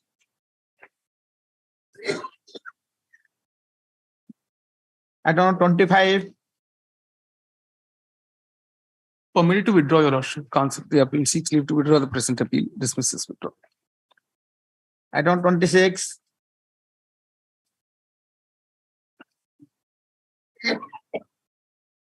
None appears. Dismissal not possible. Add-on 27. Add-on 27, my lord. In fact, there is a 99 days delay in preparing the appeal. And so far, the change of management is concerned.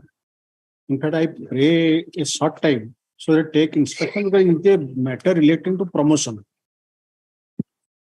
Matter relating to promotion of the opinion respondent number 1, Your Lordship. 138 days, not 90 days. There's a delay of 138 days in filing the Your present Lordship, appeal. 99 days. Because the judgment was passed, the judgment order was on 28 2019. We are not going behind our stamp reporter's determinations. I am supplying your lordship the judgment. The matter was before the Honorable Single Judge 28 2019, but incorrect inherently it has been recorded as 16/7/2019. That I am supplying your lordship.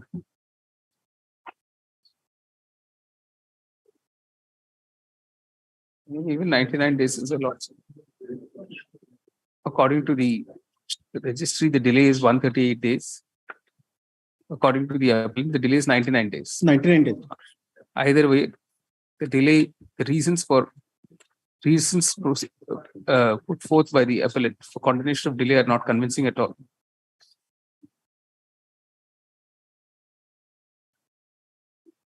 The delay is attributable purely due to bureaucratic administrative reasons, which cannot be considered to be acceptable as bona fide after the judgments of the Supreme Court in Managing Director Living Postmaster General Living Media India Limited is citation and a series of judgments thereafter. Consequently, this court is not inclined to condone the delay. IA number 64 of 2020 is dismissed. Consequently, the appeal is dismissed. The issue be left open, your lordship. Yes. Around 28. Around 28, may please, your lordship. It was to the post of EGS. That scheme is closed. Your lordship, page 38 last para, the Honorable Single Judge has been pleased to observe, and I was a non-applicant. Your lordship, please further. Due to subsequent developments, the present writ appeal does not survive and is disposed of as such. Right. Raise admission. Add-on 29.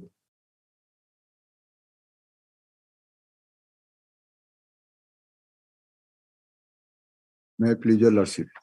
This petition has been filed to recall the order dated 12/1/2015, where his case has been dismissed for non-appear for the petitioner. The writ application is dismissed for default, my lord. But the case, when the case was listed, that was listed on a heading orders for removal of defects, my lord. Though notice has been issued and they have filed an counter, but the case was listed for removal of defects. And item number 15, where I was also, and also the counsel for the respondent were present before this court. And from item 49, all are defects. So court says 7 days time. We had an impression that court has granted 7 days time to removal of defect. Thereafter, from when he verified the SR staff report has not pointed, defect pointed out by SR has not been defect. The SR has pointed out that certified copy of the order has not been issued, whereas free copy of the order of the tribunal has been filed. There is no defect at all. So, and another defect, that legible copy of page 17 or something else. But notice was issued, counter already filed. So your lordship may recall this order and put it for hearing for.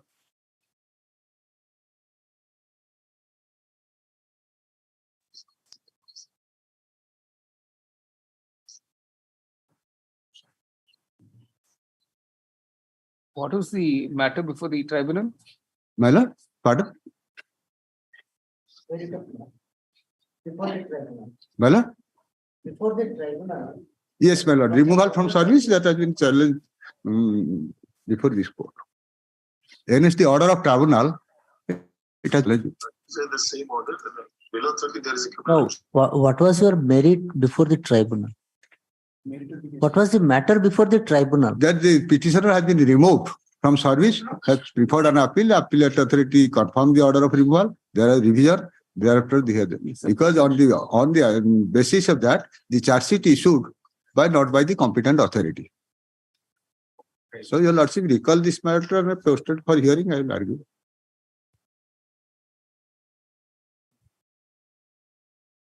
Yes. In this case, my lord, we are applying for the opposite party. They are not served the copy. Let the copy same to the copy may serve. That's postal. What I heard that it is a postal matter. My lord. The reason stated therein, the application is allowed The order dated 12 January 2015 passed to this court. Is hereby recalled that writ petition civil 20584 of 2009 is restored to the restored to file. The said writ petition will now be listed before the roster bench on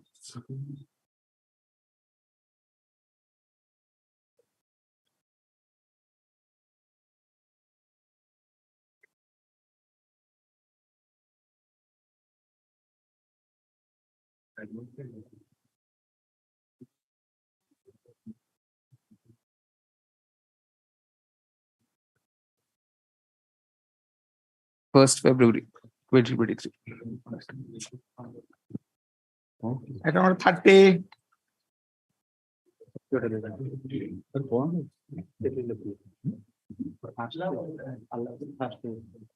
My lord, is the section the question of frame at page so whether Honorable IT8 is correct in line with the decision of the Honorable Delhi High Court in the case of Kabul Chawla, thereby quashed the assessment made under section 153 and related the addition made by the assessing officer, noting that the assessing officer is not mentioned in the assessment order about any increment material, but increment material is there found during the course of search, although section 153 of the Act does not say that the addition should be strictly made on the basis of the evidence found during the course of search. Second question is that whether the Honorable IT8 is correct in ignoring the decision of the Honorable High Court of Kerala in the case of E.N. Gopi Kumar versus CIT and the decision of Honorable Allahabad High Court in the case of CIT versus Rajkumar Arora, wherein it is held that even if there is a no increment material, the AO is empowered to make addition in the assessment under 153 of the Act. Third, the Honorable IT passing the assessment made under section 153A and deleting the addition made by the assessing officer, quoting the assessing officer has not mentioned in the assessment order about any no increment material found in the course of well such. settled now. The whole series of judgments, sir. If there's no incriminating material, you can't make additions. Order of your lordship, sir. I think this court has now, our division bench has said that in several judgments now. We've adopted the same line of reasoning as Delhi High Court.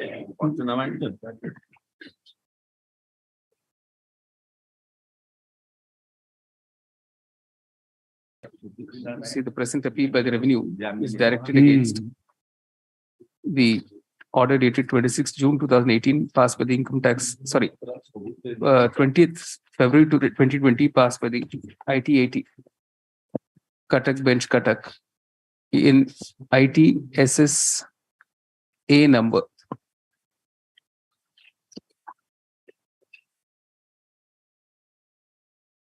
141 and 142 oblique. You filed one appeal against all numbers. No, two appeal. Huh? Two appeals have filed. Two appeals have been filed. All right. These appeals by the revenue are directed against ITSSA numbers 141 and 142 oblique CTK oblique 2018 for the assessment years bracket A-wise 2009-10 and 2010-11. Paragraph. The questions of law ought to be urged by the revenue in the present appeal concern the absence of additions made in assessments under section 153 capital A of the Act, despite there being no incriminating material found during the course of search. Full stop. Similar questions ought to be raised by the revenue in 94 of 2018 has been negated by this court by its order dated 5 July 2022 in the said appeal, bracket Principal Commissioner of Income Tax, bracket Central Visakhapatnam versus Messrs. Midas Capital Private Limited, bracket. In coming to the above conclusion, this court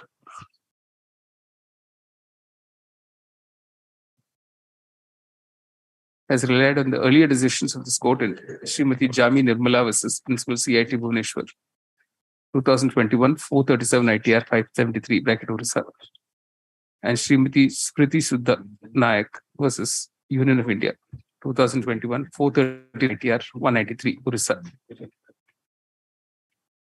Adopting the line of reasoning of the Delhi High Court in CIT versus Kabul Chawla, 2016 380 ITR 573 bracket Delhi.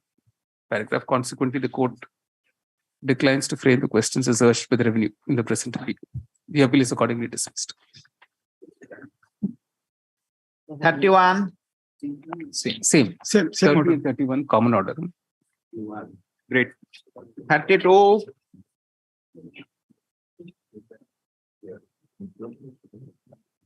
My lord, I filed a restoration application because of my previous non-appearance. Yes, please.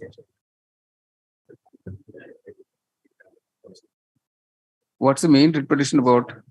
Lordship, may I kindly have the order dated 9/9/2022. Say petitioner is the opposite party is a national small industrial corporation, which is the Government of India corporation. It said act as a nodal agency to distribute the government procurement job among the qualified MSMEs. Now, some of the work has been awarded in favor of the petitioner. Petitioner executed the same with satisfaction and received the payment. But a portion of it on the premise of tax has been withheld by them. So now they have received the TDS certificate from the employer. They have to pass it on. So who's appearing for that National Small Industries Corporation? Today, because of the CMPL, his name is not. Notice in the CMPL, returnable 2nd January. Well, the previous engage, if Lordship direct me, I will. Yeah, notice additionally be served on counsel who appeared for the opposite party. All right.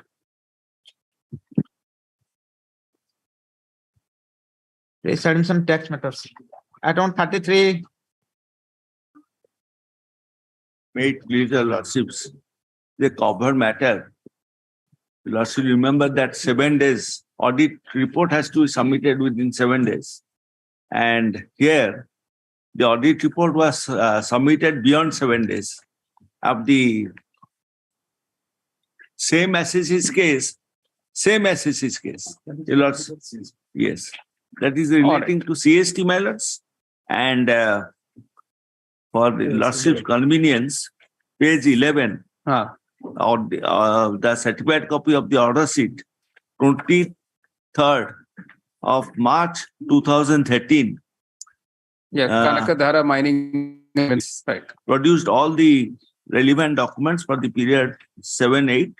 Verification for the same period was completed. All right. Then the audit report was submitted on 2/8, 2nd of August. All right. You see, the challenge in the present petition is to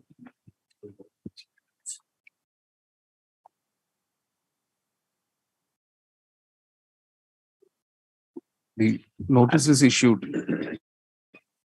Notice is dated 2nd January 2014, issued under Rule 15, capital B bracket 1 of the Orissa Entry Tax Rules 1999, as well as the audit visit report, and the consequential assessment order dated 21st March 2014, passed by the sales tax officer.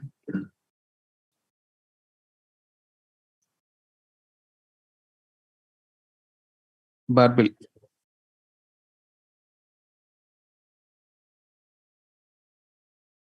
Under the Orissa Entry Tax Act. Bracket OET Act.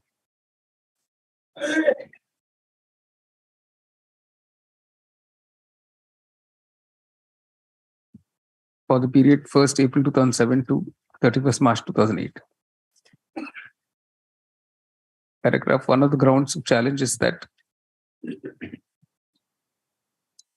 the audit report was submitted more than 1 week after the visit by the audit team.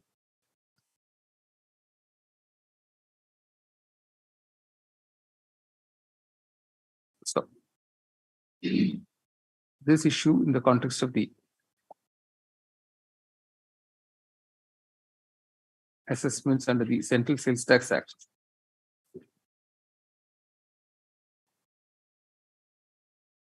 No, under the OVAT Act. It's not this. This is OVAT. in the context of the Orissa Value Added Tax Act 2004. Assessment under the OET Act, my lords.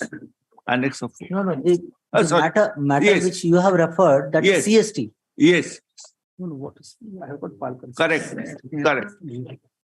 And I'm referring to PAL. I'm referring to PAL. I had to copy PAL. Correct. In the context of the Orissa Value Added Tax Act,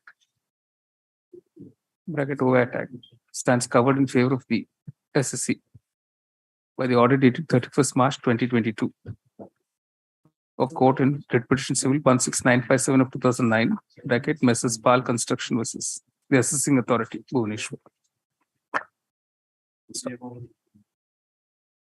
Since the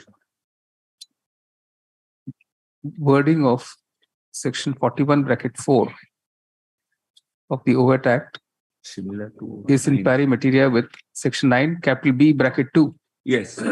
of the OET Act. Come on. This court, following the aforementioned judgment in PAL Supra, quashes the impugn notice, the audit visit report, as well as the consequential assessment order, and demand if any raised as a result thereof. Full stop. The writ petition is allowed in the above terms.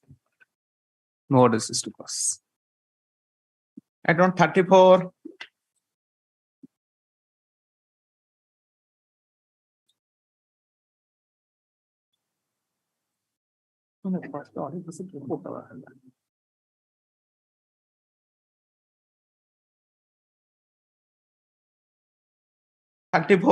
Obliged.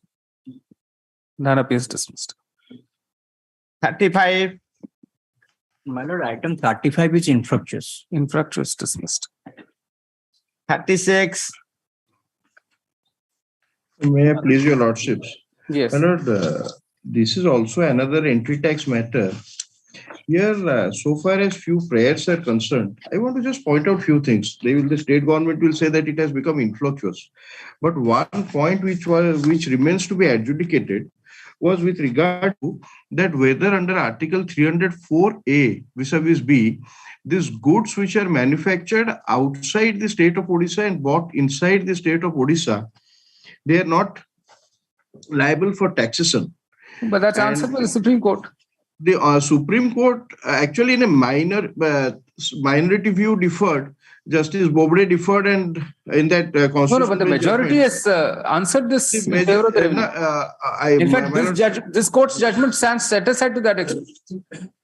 Your lordship, The Supreme Court has answered this against well, yes, one point your lordship may take into consideration that batch of writ petitions also were filed on the ground of discrimination, that quantifiable data was not projected by the state government. So that project, whether it amounts to a discrimination in view of Article 304A and B, that portion, that certain goods which are, suppose they are taxing on that, higher in our state. On only the prayer 3, I think there's a whole batch pending. The matter. Yeah, 3 and that 4. Whole batch is, yes, that whole batch which so only on 3 and 4 we can entertain it. No, only, prayer 3 and 4. No, your lordship, that 3 and 4 that is exactly has been decided by 9 judge bench. Has been decided in general. 9 judge bench has decided that 304B and 1 and 304. These two prayers have been decided by 9 judge bench. This prayer number 2 has been decided by the division bench pursuant to the 9 judge bench, your lordship, that 28 March 2017. So everything has been decided only in one batch, your lordship, only a specific, so far as the imported goods batch, your lordship, the Honorable Supreme Court has directed to revive their original lead, which has been challenged by disclosing the discrimination of Article 304A, your lordship, and those batch, the original lead in revived, your lordship. So there is no 304A here. Your lordship, that 304A is not here. 304B is here. All right. That has been decided by 19th bench, your lordship. Yes, first, please, your lordship may kindly note one thing. This is a complete misleading argument. Why? Because the Entry Tax Act virus has also been challenged in the Supreme Court. In this court, this batch of writ applications on this particular ground, 304B. 304B is my prayer number 4 and prayer number 1. So all requires that these goods were manufactured in the state of Tamil Nadu I have given that specifically this four-wheeler automobile industries, none of the cars are manufactured inside the state of Odisha. This point, whether there is a racial discrimination and the quantifiable data, that issue was left open by the Honorable Apex Court, and your lordship is to decide. They are taking it in the garb of the imported goods. Imported goods means these goods are also imported. It is not that imported goods mean from outside the country. Outside the country, if the goods are imported, suppose a batch of cars, then the excise and customs duty comes into play, first point of taxation, then second point of taxation, then third point. So here, my lords, the point which is relevant, your lordship will see that import of goods, this point has been left open, and they are taking the plea in the before your lordship that in the Supreme Court, this is specifically directed. No doubt some cases the state did not prefer appeal in all the cases. The state preferred appeal in limited number of cases, and those limited number of cases were listed before the Supreme Court. And there, my lords, the point was raised with regard to this paragraph 28(2) and paragraph 30. I may be allowed to place those two paragraphs for your consideration. This has come up for the first time. So that's why your lordship was rightly saying that your lordship can tag up with the other applications, and this point may be other points I'm not pressing. I am not at all pressing the other points which has been settled by this court. The points which has not been settled, and your lordship is going to decide that particular point only I am confining my prayer to. That your lordship will see that specifically there is a pleading. Paragraph 28, 19, this reported judgment is 2001 OLR page 657 I am relying upon. To paragraph 28 and paragraph 30, I may be allowed to place, my lords. Paragraph 28, to sum up, we are of the opinion the state has the following three alternatives to impose a levy or tax which would not be violative of Article 301, meaning thereby it will not be treated as a hindrance in trade, commerce, and intercourse. They are, if the levy imposed is compensatory nature. Are you aware, Mr. Ratha, are you aware of the order passed by the Supreme Court in State of Orissa versus Reliance Industries on 28th March 2017? My lord. You're aware? That is a division bench judgment has passed an order. Yeah, so you're aware of it? My lord, yes. That division you want to read order, that? If you read that order, it sets out this very paragraph you're reading now. But that paragraph is, I am not relying. The paragraph, your lordship will see, your lordship is correct. This paragraph, Roman 2 and paragraph 30, which requires interpretation by your lordship, is to decide whether this... Mr. Ratha, if you can do us the favor of turning to the order of the Supreme Court in Reliance Industries. My lord, order of the Supreme Court, my lords, I don't. Immediately. I'm sorry, my lords, I am unable to assist your lordship because that I don't have. We have a copy of that order, and I think Mr. Mishra also has a copy. Your lordship. My lord, which that your lordship will examine that the point on which it has been referred back to the High Court or this honorable court is to decide on that point of law. That point of law I am only canvassing, which has been left open by the Supreme Court, has not been closed. Whether there is a discrimination or not.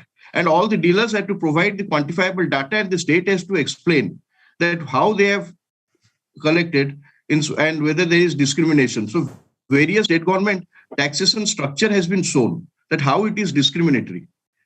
And that discrimination part, if it is proved, then my lord, that has not been discussed by the Honorable Apex Court. They have held, while deciding the virus of the act, I would say that in a paragraph they have dealt with, and they have said that while Justice Thakur has discussed it, Honorable Chief Justice, he said that that particular paragraph also comes within the ambit. That's all. There is no that, and that is the. I would not like to say anything, but while the questions were addressed, that point is left open. So now it is for your lordships. If your lordship will held that this has become influential, then I have nothing to say. But the virus, ultimately the virus has been charged in the other garb. The one garb is this, which has already been upheld by the Supreme Court. The second angle which remains, which has not been decided, is this point has been left open. So that particular line, that therefore it cannot be said that the Odisha Entry Tax Act is not made under clause A of 304 of the Constitution. However, the state has no jurisdiction to impose tax on such goods imported from outside and are not manufactured within the state of Odisha. Therefore, the opposite parties may make scrutiny of the same and not realize entry tax on such goods, but for this the act cannot be declared ultra vires.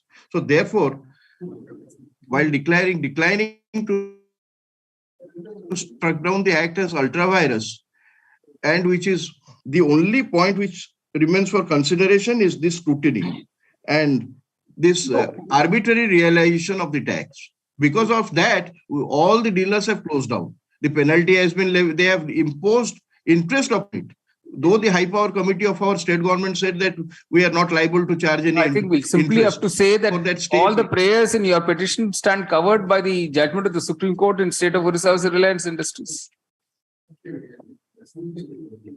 But if any part of that order helps you, it helps you. If it does not, it does not. Well, only that. No, only. Correct. Correct. Correct. That only that particular angle which this one. In the considered view of the court, all the prayers in the present petition stand covered by the judgment of the Supreme Court in Jindal Stainless Limited versus State of Haryana, 2016, 11 scale 1, and the subsequent order dated 28th March 2017 of the Supreme Court of India in civil appeal number 6474-98 of 2017, bracket State of Orissa versus Messrs. Reliance Industries Limited. The writ petition stands disposed of accordingly. Much obliged. Add-on 37. Lord, may it please, my lord. 37 is same, my lord, covered under that Supreme Court order. All right, same order in 37. 38. May I please? Here, my lord, in this case, my lord, the assessment order has been challenged because on 3 grounds, my lord. One is the notice itself is without jurisdiction because you have an appeal. No, my lord, your lordship judgment is covered. Your lordship entered in 2 cases. One is, my lord, because no region has been recorded in the order of assessment before issuance of notice. And second one is 39 self-assessment orders not passed in view of the judgment of Keshav. Keshav, it's Keshav. That has been approved by the Supreme Court. So I think the second point is better than. Yes, the 2 point. But your lordship, that ground is not there. Which ground is not there? 39, 43. No. It is a read court. I can legal question. I can place it in. So that is legal issue. That's all right. It is a legal issue. 15 years. It is a legal issue. We're in read court. It is not a suit. And Supreme Court judgment, your lordship, see that has been approved. Your lordship, and the order having at page 5, the petitioner himself has stated after assessment under section 9, the reassess has been started. No, your lordship, he has himself certified copy of the order said what is the, was it a self-assessment or an assessment? That I have to verify. No. Your lordship, it is their abament. Certified copies with the order sheet. Their abament, and from their abament I have.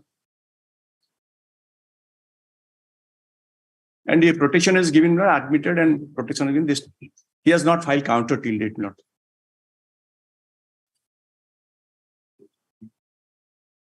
Where do you say it's a self-assessment? Actually, where have you said it's a self-assessment, the first part? Millard, supplying the order sheet, copy of the order sheet.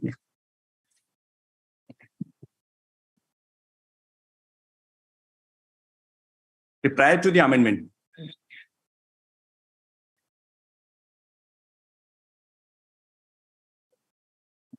Simply, Millard says self. Self-assessment. Yes. All right.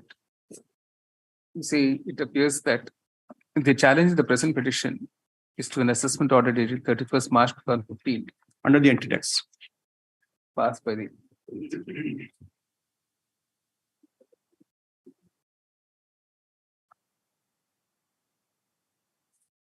sales tax officer, Cuttack 1, West Circle.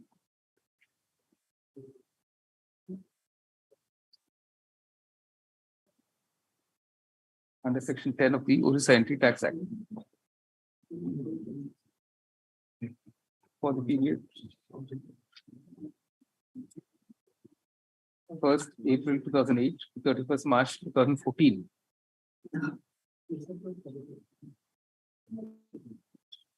Stop. How is it such a long period of 6 years? Yes, ma'am.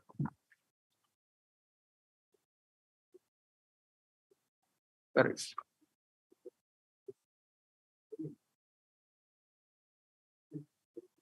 The said order was by way of reopening of the assessment without the original assessment having been, without there being any original assessment.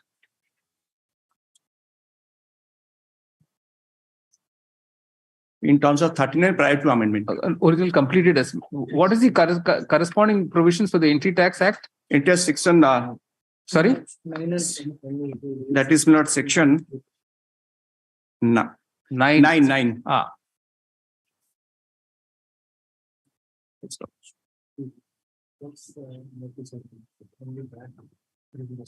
Oh, this note on sheet is only for VAT, he says. Because so far as entry tax, there is no, even without the good cases, there is no order actual. It is not.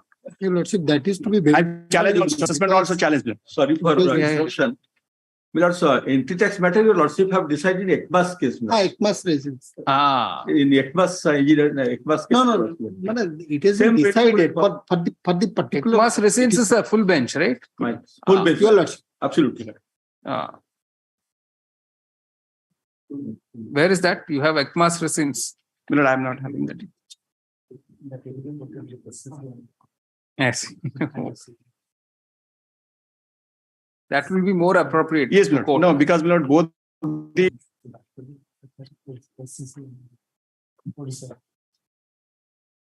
both the order may I challenge VAT and ET.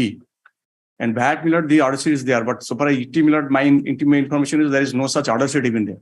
No, but in this Goel Traders, yes, we were able to refer to some form E32. Yes, that is the notice. That is notice under the reassessment proceeding. Here, is there a similar thing here? Yes, Milord, it is there. Here, Milord, more interesting, Lord.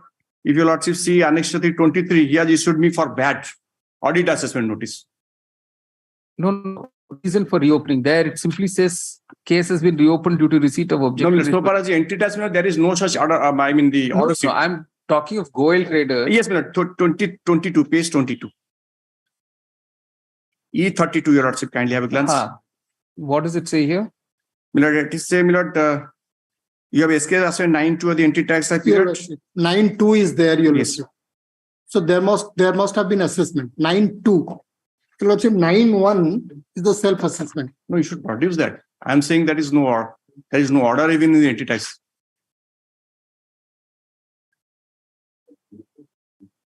No, where is the 16 July 2013 order?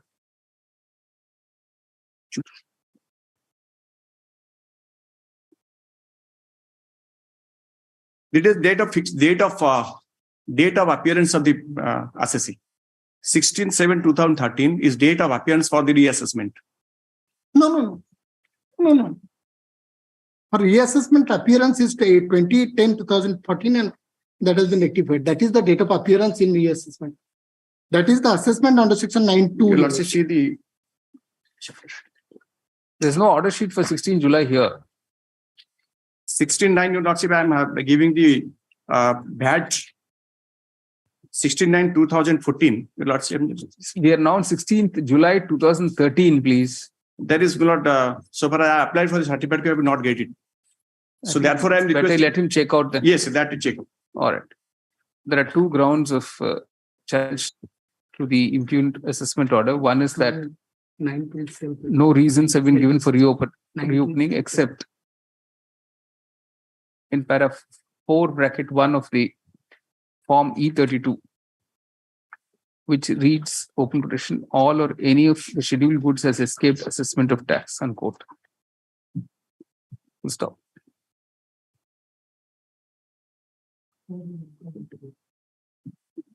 Reliance is placed on the order dated 22nd March 2021 of this court in Writ Petition Civil 3821 of 2013, bracket Mrs. Goel Traders versus Sales Tax Officer.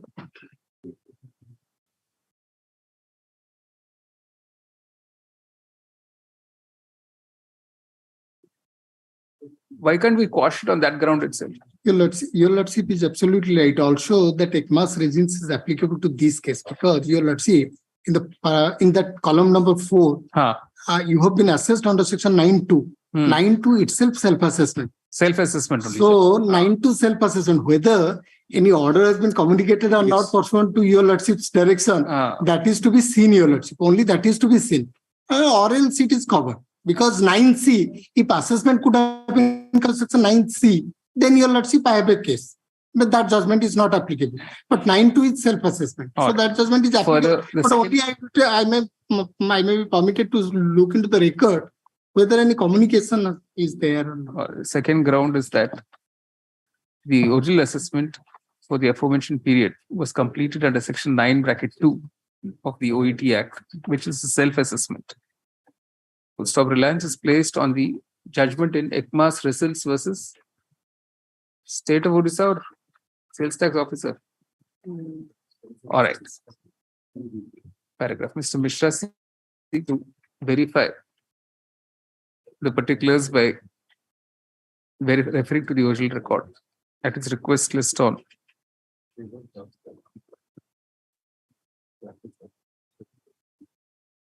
16 December.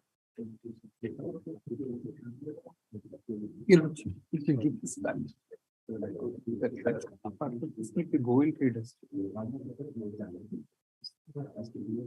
This you keep. The remain.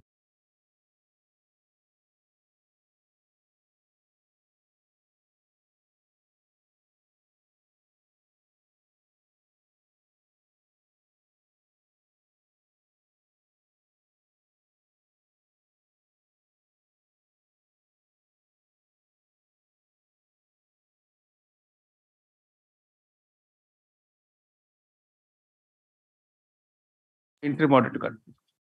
Around 39. I may be permitted to withdraw my lord.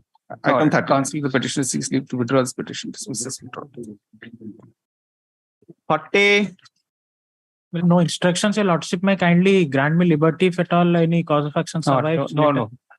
Counsel, the petitioner says he has no instructions. Dismissed this. In this case, Your Lordship, pursuant to Your Lordship's order, already order has been passed. Your Lordship has passed. 41. 41 blocks may pray for next week. All right. At the request of Mr. Kerr, Learned Counsel for the petitioner. List on 1st December. 42. May I please, Milords? Here, Milords, initially, a notice under section 148 of the Income Tax Act was issued, Milord, after 1/2021, Milords. And the notice as well as the subsequent assessment order passed pursuant to that notice was challenged before Your Lordships on 1/1366, Milords. So while that matter was pending before Your Lordships, Milord, on 1/6/2022, Milords, I received a notice under the new Act, Milords, under section 148AB, Milords, which is annexure annexed, Milord, in this writ petition, Milords. Then, Milords, I submitted my reply, Milords, and thereafter, Milord, order under 148A where annexure 1 was passed on 27/7/2022, Milords. Your Lordship may see that order, Milords. Here he says, may I just, without bothering Your Lordship, I'll just straight to page 14 of that order, Milords. It begins with however, Milords.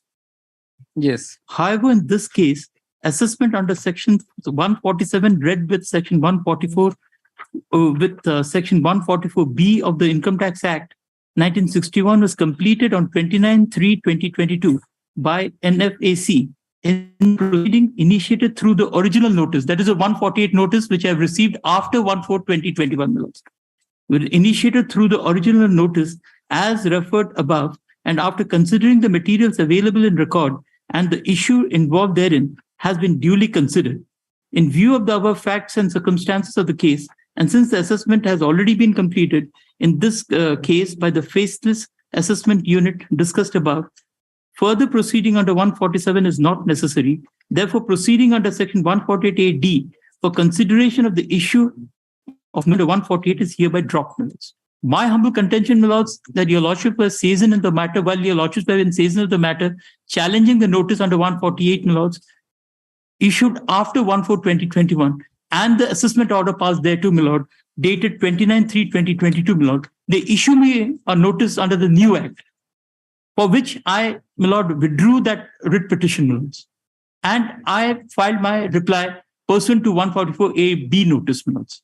So when he takes up that 144A(d) notice, my lord, without considering my applications, he says, my original order, which was passed pursuant to the notice under 148 of the old section, my lords, after 1/4/2021, my lord, is valid, and I dropped the proceeding, my lords.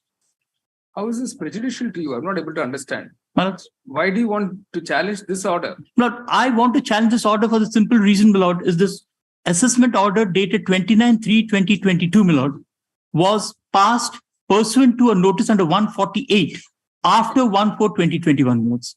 That was challenged before your lordships on the ground that after 1/4/2021, a notice under the new provision, that is 144A, my lord, So or AB. you can revive your challenge to that 29th March order if you No, want. that again, my lord, I have to file an appeal, my lords. Yes. My lord, what has happened, my lord, why I'm saying so, my lords, while, my lord, your lordships were in season of the matter, my lord, he issues me a notice under 144A(b). But he's now dropped it under 148A(d). My lord, he has dropped it, my lord. Ah. He has now dropped it under 144A(d) on the ground that an assessment order It's already passed under 147. No, pursuant to a notice under 148, my lords. Yes. My humble contention before your lordship on the earlier writ petition was this 148 notice under the old act was passed after 1/4/2022 or 2021, my lords. Right. So, my lord, the new provisions he initiated, my lords. He initiates the new provisions. But you can always challenge the 29.3 on whatever grounds you have. You can challenge the 29.3 order. My humble contention, my lord, let him relook this particular aspect, my lords. And then, my lords, I'm open to a 148 assessment, my lords.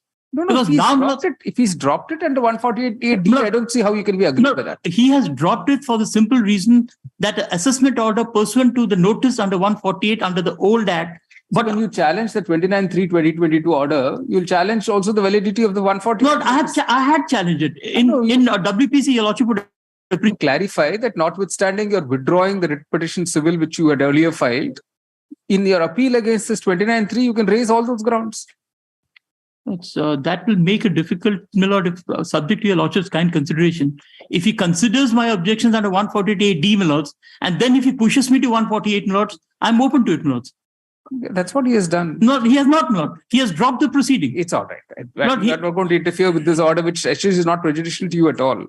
No, your lordship, to appreciate what it is prejudicial in the simple reason, my lord, that my objections pursuant to his own notice under 148A(b), which led me to withdraw the first writ petition. So that first writ petition, whatever you had urged in the first, your lordship permit you to urge in the appeal and against this order. Your lordship, appreciate not this 11366 of 2022, my lord, was specifically challenged, my lord, 148 notice and the assessment order dated 29/3/2022, which was passed pursuant to that. Correct. On the ground that you have not followed the provisions of the new act, my lords, and you have issued me a notice after 1/4/2021, my lords.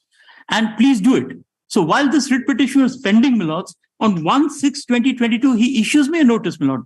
It's not that had he not issued me a notice under 144A(b), my lords, pursuant to which, my lord, I have filed my objections, my lord. Yes. I wouldn't have, Lord, your lordship would appreciate. I have also annexed this 144A(b) notice annexure 6 at page 2021, right, which was issued, my lord, on 1/6/2022.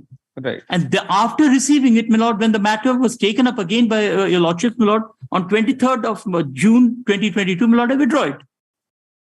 Lord, with then, lords, they do not consider my case. Anyway, we're keeping alive your challenge to the 23rd March, whatever, and the notice preceding it. We'll keep it alive. You see, the petitioner earlier approached this court with writ petition civil. 11366 of 2022. Yeah, 11366 of 2022. Challenging a notice dated 31/3/2021. Oh, no, I thought it was April sometime. Sorry, no?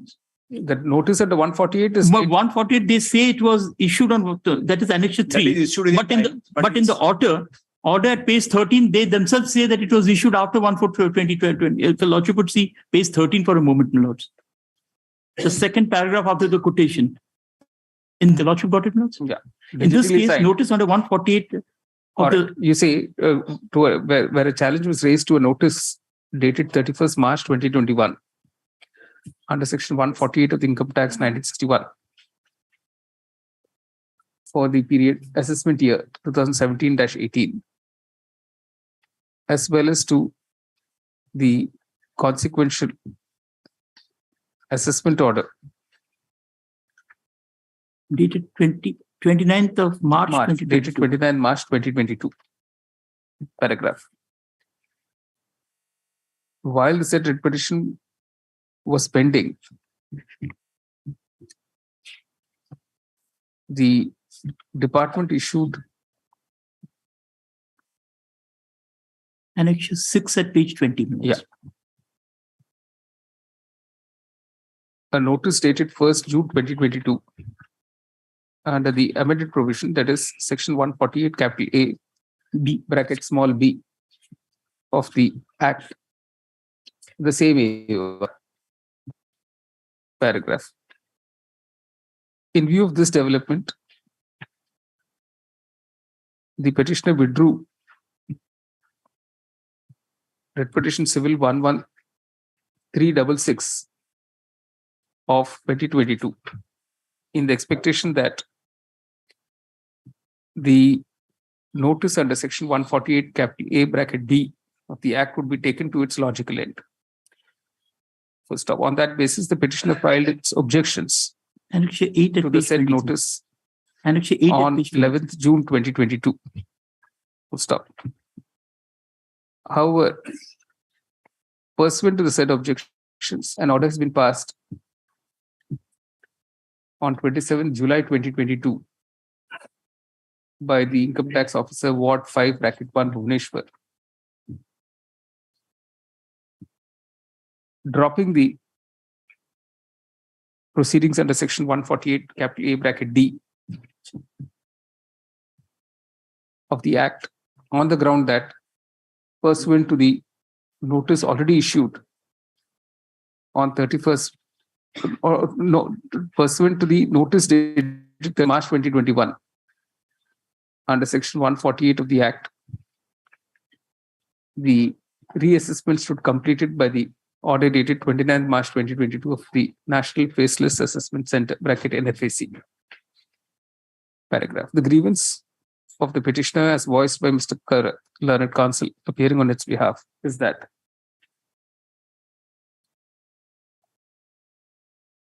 the petitioner was deprived of the opportunity to pursue the earlier writ petition challenging the notice under section 148 of the Act dated 31st March 2021, followed by the, as well as the consequential assessment order dated 29 March 2022 under section 147 read with sections 144 and 144 capital B of the Act.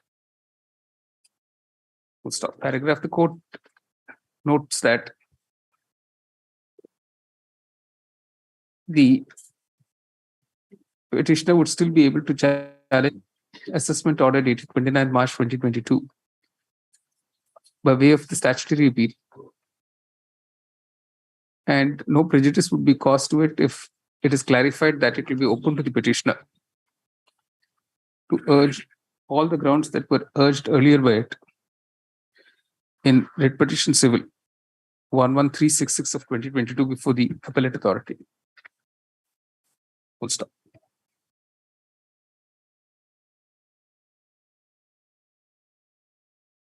It we noted here that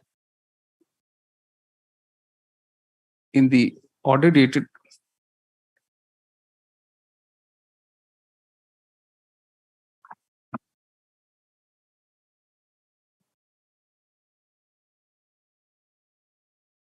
July 2022, passed by the ITO, dropping the proceedings under section 148 capital A bracket D of the Act, it has been noted that the earlier notice under Section 148 of the IT Act, open quotation, was digitally signed on 31/3/2021.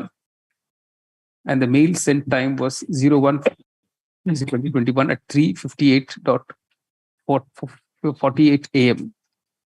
And delivery time was 01/4/2021 at 3:58:51 a.m. Unquote. Paragraph. It is accordingly clarified that it will be open to the petitioner to assail the assessment order dated 29th March 2022 by the NFAC in accordance with law, and in that appeal raise all the grounds that were raised by the petitioner in Petition Civil 11366 of 2022 in accordance with law. Stop. This would obviously include a challenge to the validity of the notice dated 31/3/2021 issued under Section 148 of the Act. The delay part minutes. If the said appeal is filed not later than 19 December 2022, accompanied by an application for condonation of delay, explaining the delay on account of the above proceedings as well as the present petition, it will be considered on its merits by the appellate authority. Greatly obliged. I am appealing for the writ petition is disposed of in the above terms. All right. Obliged. Raise admission on excise matters. Item number 43. Report may be given to move before the appellate authority.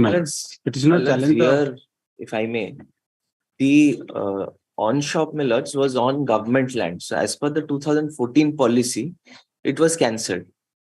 So millets, and the same rule millets is there before in the 2017 rules as well, 27. So therefore millets, and we'll have counter, and it is clear factually also, it is clear that he has encroached on government land. So therefore millets, going back to the commissioner, counter copy has not been solved.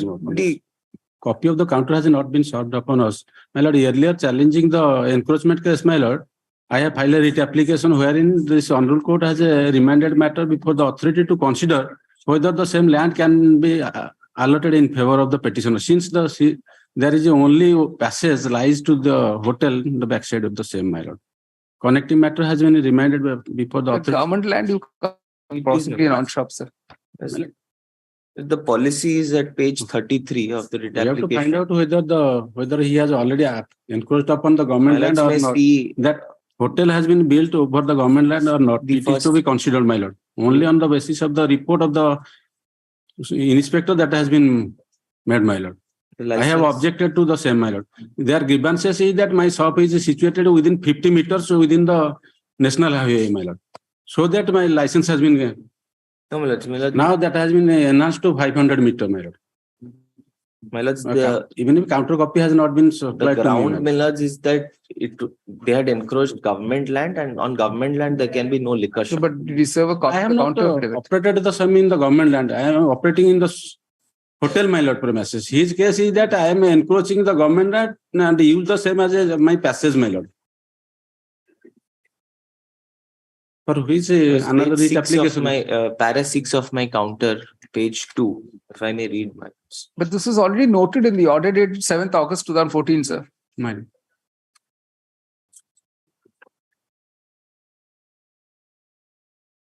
So the counter affidavit has also not been supplied to me to find out whether the assertion made by them are correct. Because I am operating my hotel within my own land.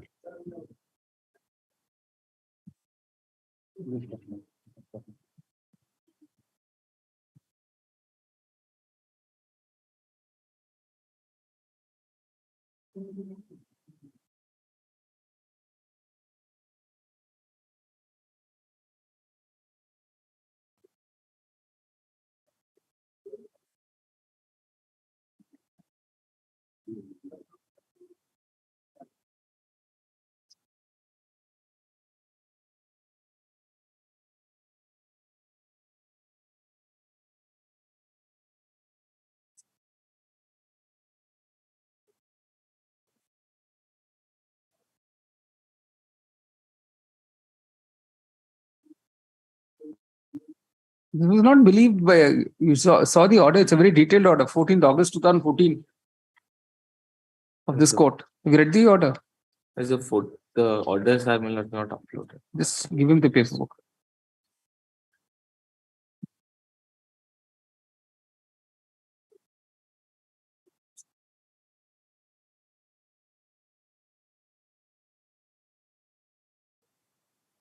You don't have the order, sir, 14th August. It's in your favor.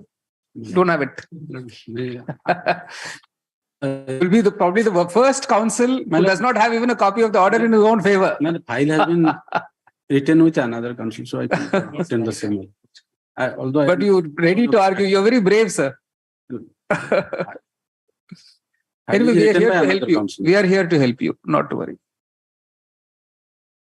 Maybe you should give that paper book to him. You should be fortunate that we have paperless court. We are able to share all our paper books with you, both of you. I'm sorry.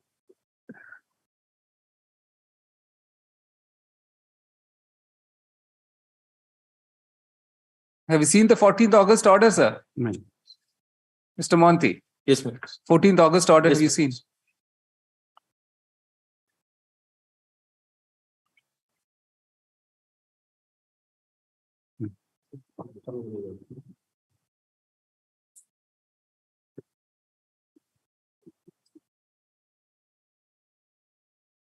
And no counter in the counter, what have you said?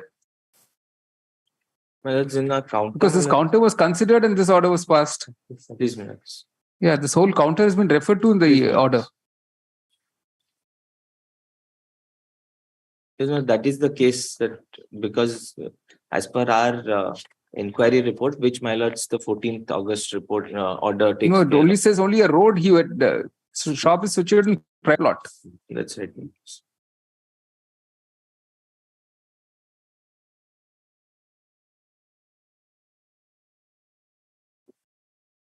The final order. Actually, is an unsold plot. Yeah. You see, on 13th August 2014, the following order was passed by this court. Paragraph: the above order was passed after perusing the counter affidavit filed by the opposite parties 3 and 4, in which it was sought to be asserted that the petitioner had encroached upon government. Stop. In the above order, the court has specifically noted that the petitioner appears to have only laid morum on a small portion on the government land to provide access to the bar that he was operating, B capital. And there was no construction as such raised on government land. Stop. The further categorical finding is that, open quotation, since the IMFL on shop is situated on the private plot of the petitioner, constructed on his own private plot inside the hotel, unquote. The order dated 27 June 2014 challenged the present writ petition was being stayed.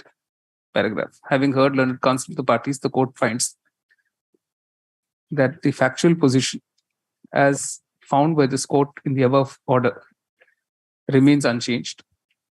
Stop. In that view of the matter, the impugned order dated 27 June 2014 is hereby quashed. The petition is allowed in the above terms. No order is to cause. We'll continue after lunch. Right.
Item 44. 44, Your Lordship, the petitioner has moved before this honorable court challenging the closure period demand, Your Lordship. The Lordship may permit the petitioner to withdraw the writ application with liberty to file afresh if any cause of action survives. Okay, counsel the petitioner seeks to withdraw the petition with liberty to file a fresh petition if any cause of action survives. Oblige, Your Lordship. The post office is withdrawn with liberty spread. Item 45. May I please, Your Lordship? So the demand of the MGQ demand in the closure period, my lord, they have admitted in their counter paragraph 6, the closure of the shop, my lord.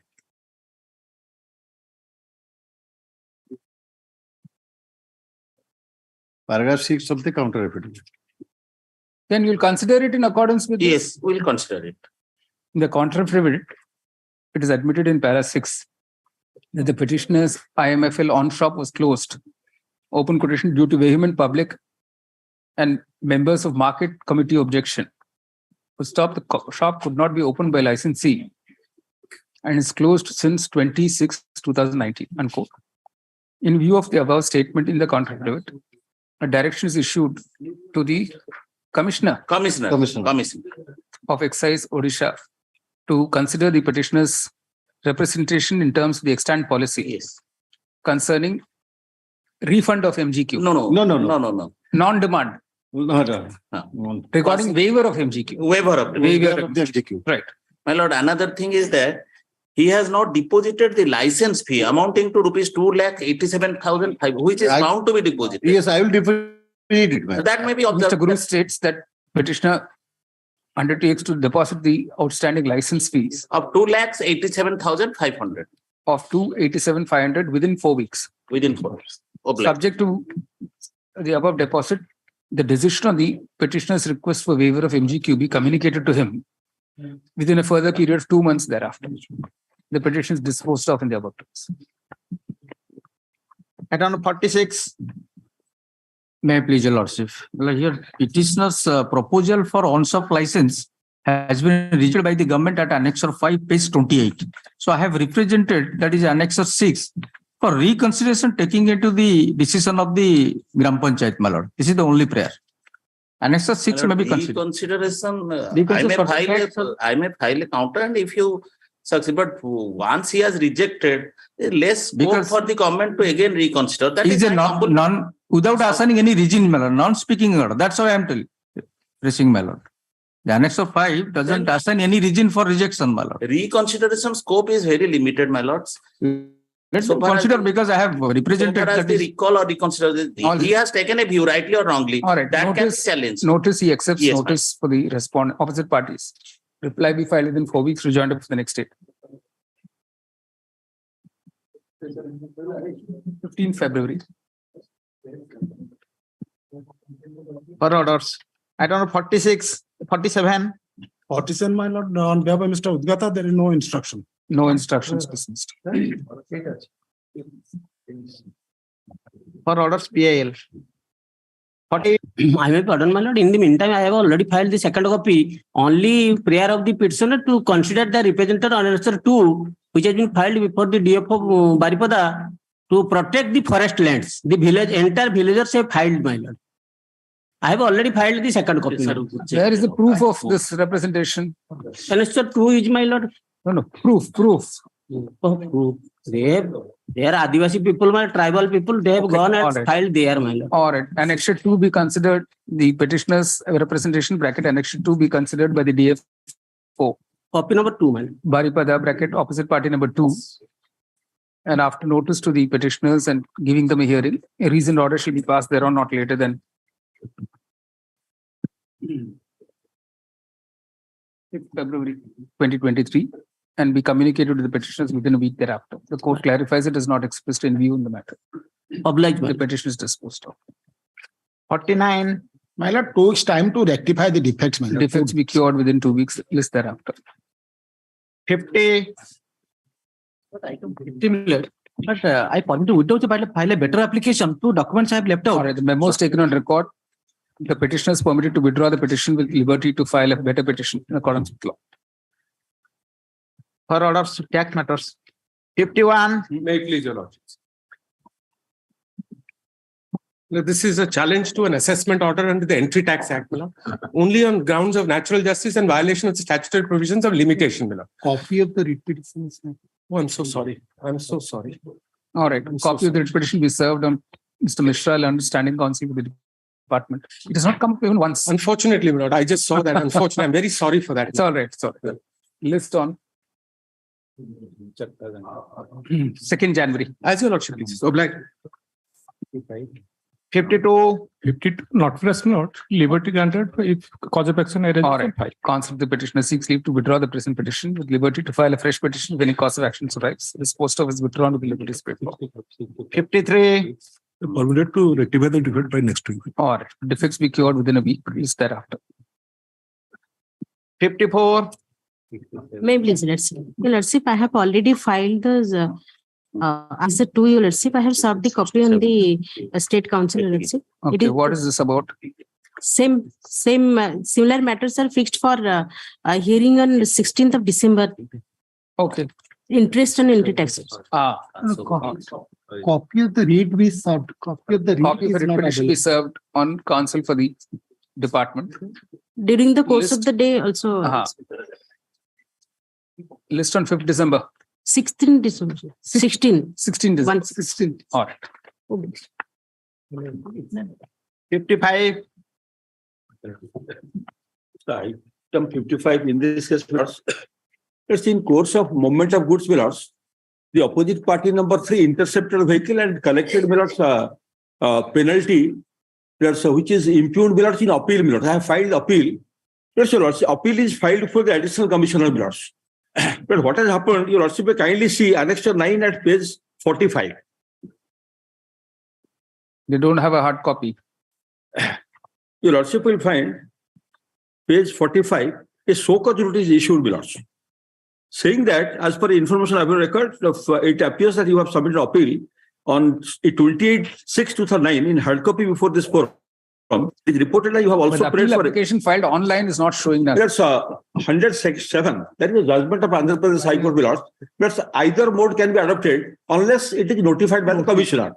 That's one can file in electronic book or physical hard copy unless no notification by the commissioner.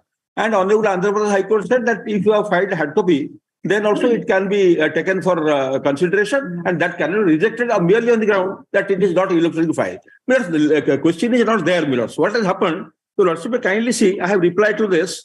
Now, my Lordship, kindly turn to page 51, Milords. Appeal is filed for the additional commissioner, Mr. Raukela, and page 51, he has remitted the appeal to the central appellate authority.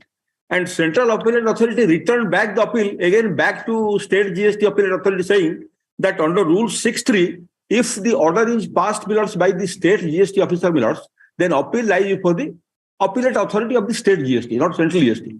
So accordingly, by Annexure 12, it is again returned back. I have also approached all your Lordship, and your Lordship permitted me to withdraw to pursue appeal before the Appellate Authority. By Annexure, I have annexed your Lordship's order by Annexure 6. Thereafter pursued the matter.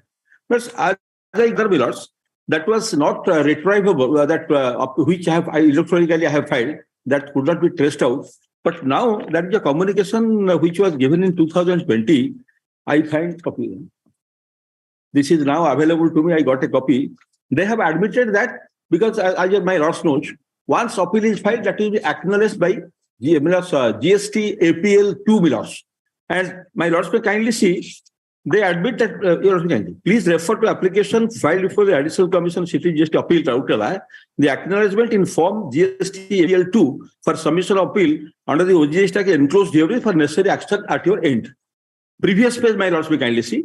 Date of filing, serial number 2, 22/7/2019, and date of acceptance of appeal, 19/8/2020. But somehow or other, belatedly also, they have now acknowledged, Mirrors. So my humble submission is that time-bound disposal. Yes, let them dispose of. Okay. Instead of questioning territorial questions, because now the order is passed by the state authority, appeal is heard by the state authority. The difficulty arising according to I have filed a notification also. It is an investigation unit Raukela. They have passed the order. GST MOV 9 That is a territorial range for the investigation unit. That is investigation range Sambalpur. And if your lordship will see the notification by annexure, I have 10, annexure 10 at page 48, Willards. For a moment, my lords, may kindly see. Page 48, annexure 10. Additional Commissioner, Cuttack 1 range, Cuttack 2 range, Baleswar range, Bhubaneswar range, Ganjam range, Sundargarh range, Sambalpur range. And these ranges are falling under the respective additional commissioners. But for the investigation unit, specifically, there is no mention of a range. So unless your lordship, either there must be a notification. I have also. No, it is all Odisha. All the Odisha, there is no distribution of, so far as the enforcement is concerned, as per my knowledge, there is no distribution. All over the Odisha, it is one territory. No, we are not on that. We are on the question, if there is one territorial range across the state mirrors, then who will hear the appeal? Whether it is the additional commissioner Raurkela or Sambalpur, because Sambalpur, there is no. It's like concurrent jurisdiction. Any one of them can hear. So OP2 can hear. There is no difficulty. Now that they have acknowledged, your lordship may target direct disposal. Prayer, your lordship may kindly turn to the prayer. In the prayer itself, the petitioner prays that the appeal is not traceable. No, all that is over now. That is over. This is the letter of 2020, and the writ has been filed in 2022 by internally praying that it is got this acknowledgement now. If it is traceable, your lordship may time bound. Your lordship may be fixed a time frame. But your lordship, I am in doubt. It's not traceable online, but the physical copy is there. Your lordship, because communication says the physical copy is available. The communication says physical copy is available. Your lordship, but so far as the physical filing, your lordship, there is no notification as yet, your lordship, for filing a physical, your lordship 107. No, unless it's to the contrary, you can file both ways. 107 is very clear. And Honorable Andhra Pradesh High Court. Your lordship, I have to take instruction, your lordship, because so far as the offline filing, your lordship, there is no notification as yet in the state of Odisha, your lordship. Only online filing is there. 107. So your lordship, if the petitioner submits, my lord, the petitioner submits that he has filed online and it is not. But it also filed manually. He's done filing may not be accepted. This provision dated by very provision. That 107 says until it has to be notified by the commissioner, your lordship.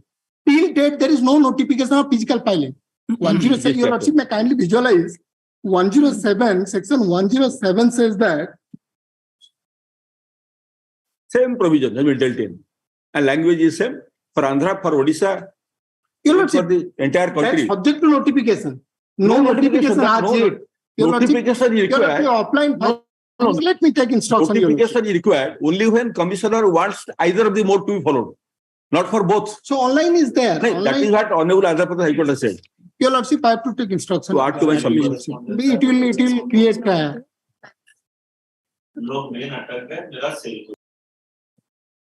Your lordship, I may be permitted to take instruction so far as the offline filing, your lordship. Because till date, I know till date there is no notification to accept the offline filing, your lordship. Only online filing Mr. is Jagul Sahu, Learned Senior Counsel, has produced before the court copy of the form GST APL 02 dated 22nd July 2019, as well as a written communication received from the Additional Commissioner CT and GST bracket appeal Rourkela dated 21st August 2020, acknowledging submission of the appeal by the appellant in form GST APL-02 paragraph. It appears from the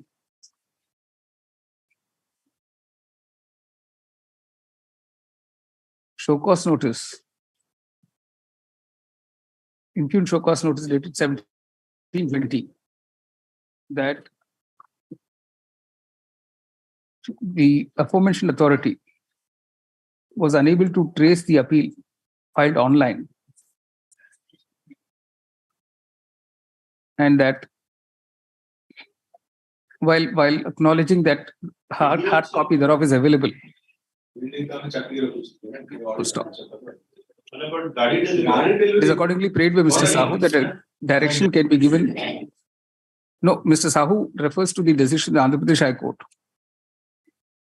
in dated, 11th February 2021 in writ petition number 3308 of 2021 bracket Messrs. Ali Cotton Mill versus the Appellate Joint Commissioner bracket. Referring to Rule 108 bracket 1 of the APGST rules 2017, which is in pari materia with the Orissa rules. Odisha also 107 and rule 108. No? Yes. All right. Section Corresponds to 107. the Orissa rules. Same rules. No? And which envisages filing of the appeal open petition either electronically or otherwise, as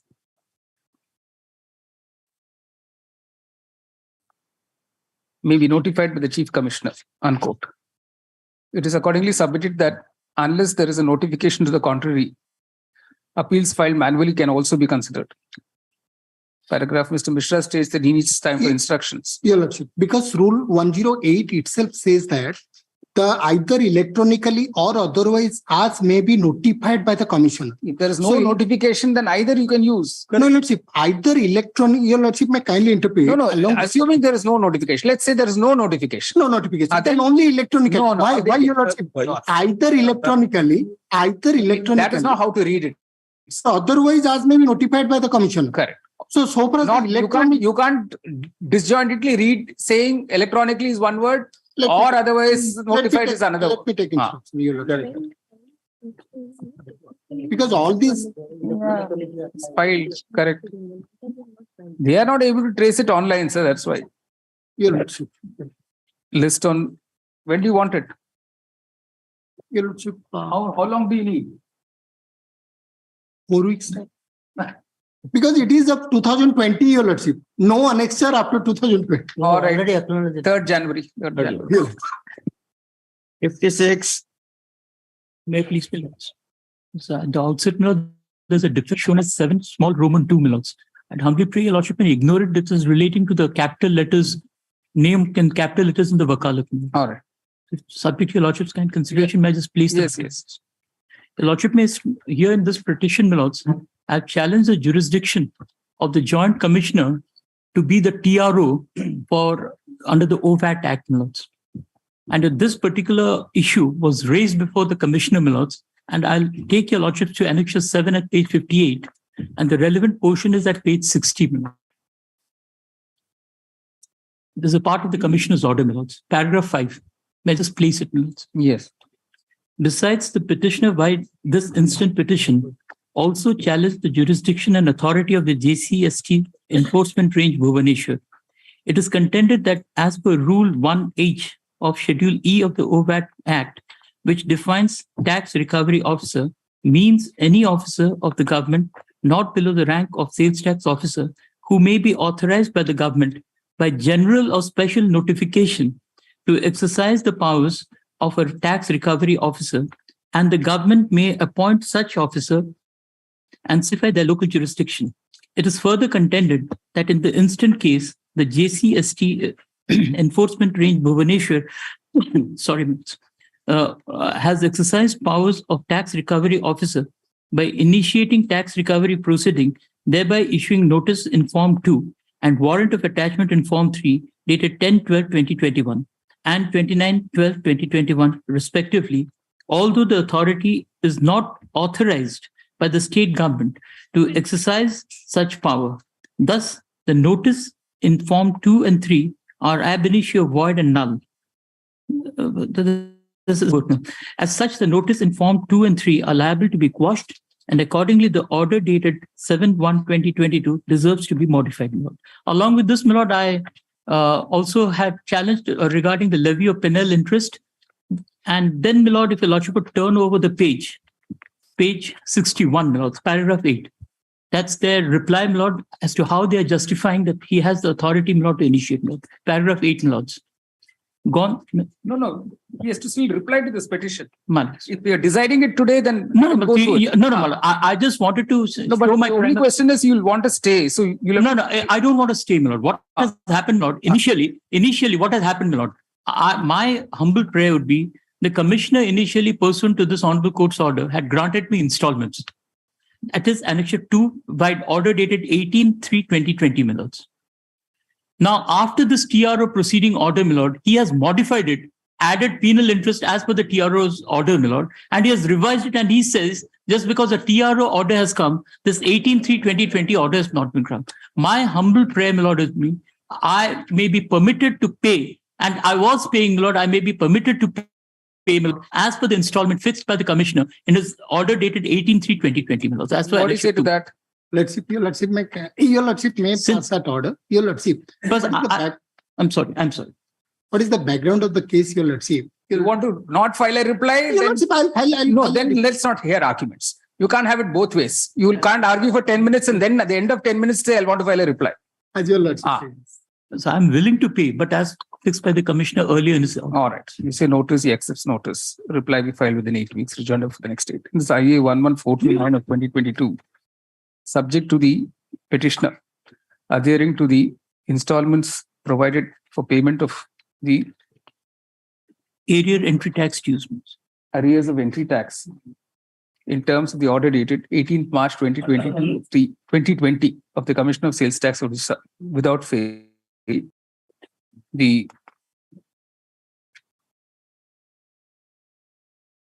coercive steps will not be taken against the petitioner. So I was just praying, Lord, in the meantime, the TRO proceeding by Annexure 4, the order may be stayed. Why? What will happen? Same thing. If that order is enforced, you'll have to pay these things. No coercive. No coercive steps. Regular obligement. So Lordship are fixing any date? No, sir. List on 1st March. 1st March. The other item, Lord, is the same, Lord. Your lordship, same order in the next one. In that installment order, your lordship, till date, what installment have been violated, your lordship. Let him pay. I'll definitely not. That you can enforce. You can always apply here if in case he is not paid it. Your lordship. Obligation. The second item is the same. Yes. 58. In this case, petitioner Millers has applied for refund Millers of. You got a copy? Here. Of refund of unutilized credit Millers arising out of export Millers. Millers, by Annexure 5, my claim of refund was rejected Millers. Refund was to the extent of 1,12,89,823. Anyway, we'll issue notice. So notice he accepts first appeal order. Again, now in the meantime, I have filed appeal, and first appeal is also Millers rejected. That is not only it's a matter of refund only. Notice he accepts notice. Reply within 8 weeks, rejoinder for the next date. 8th March. Minus.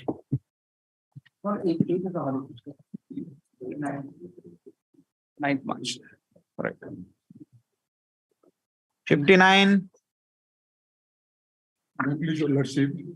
In this case, my lord, in the petition, when the petitioner paid royalty, then they are imposed the GST, my lord. It is not applicable under the legal provision, my lord. There is nothing in parliamentary action, and there is nothing in statutory provision also, my lord. Can you lordship see page 8, my lord? Serial number 50. These are appealable orders. These are appealable orders. My lord. For 3 periods, in a read for 3 periods, 74 orders have been enclosed and have been one writ. challenged. In 1 read, 3 periods. Yes. No, but anyway, appeal is per. Your lordship, that is appealable. Yeah. 3 appeals has to be tried. Can you lordship look at the page 8, serial number 50, tax on mineral right subject to any limitation. So that you can raise in the appeal, sir. You can raise it in the appeal. My lord. Counsel the petitioners leave to withdraw the present petition, liberty to file appeals against the impugned orders under section 74 of the OGST Act in accordance with law. This post office withdrawn with liberty as prayed for. 60. In order to free the government led, my lord, the encroachers named in the cause title, my lord, Annexure 4, the application to the land encroachment, my lord, the authority under the land encroachment, page 25. He may be direct. All right. The petitioner's representation, date 30th September 2022, will be considered by the OP number 3, my lord. Tahsildar Bahanaga, my lord. District Violation. And after notice to the petitioners as well as opposite parties, 4 to 10, and after giving them a hearing, a reasoned order shall be passed thereon not later than 6th February 2023. A copy of the order will be made available to the parties within a week thereafter. The court clarifies it has not expressed any view in the matter. Obliged. For order of exchange matters. Add-on 61. None appears dismissed. 62. None appears dismissed. I am appealing the. None appears for the petitioner. All right, dismissed. 63. The memo is taken on record. The IA is allowed as prayed for. The appeal is dismissed as withdrawn. 64. May I please your lordship? My lord, in this case, 64. Land AGA assured the Honorable Court to file additional affidavit, but the additional affidavit has not been filed yet. After 64. several adjournments. कौन पहले नाटा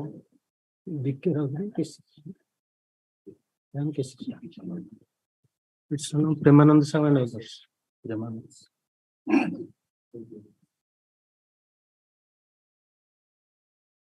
Construction special ITI for physically handicapped. The file is not today. There is some dislocation because I was not present in the first one. I will. Your lordship may grant me last chance. I will find out the file and. We already said final opportunity. 63. 64. 4. This has been pending since 2016. ठीक है देखिए file का देखिए very well. Let me go through the file, my lords. It may be passed over. All right, pass over. The file का देखो. 65. May I please, ma'am? Lordships kindly see your lordship's order dated 12/9/2022. 60. Also, your lordship's order, 64 file. the government of India filed an affidavit.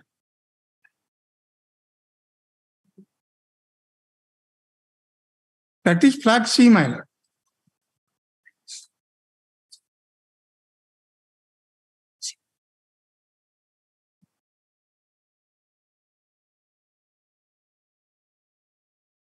Dated. Go affidavit रहता है. Rely करो. Date पे किसी में flag C रहा.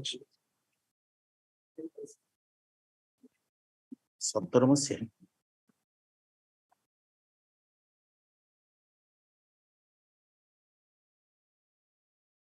So they've put out a timeline, sir.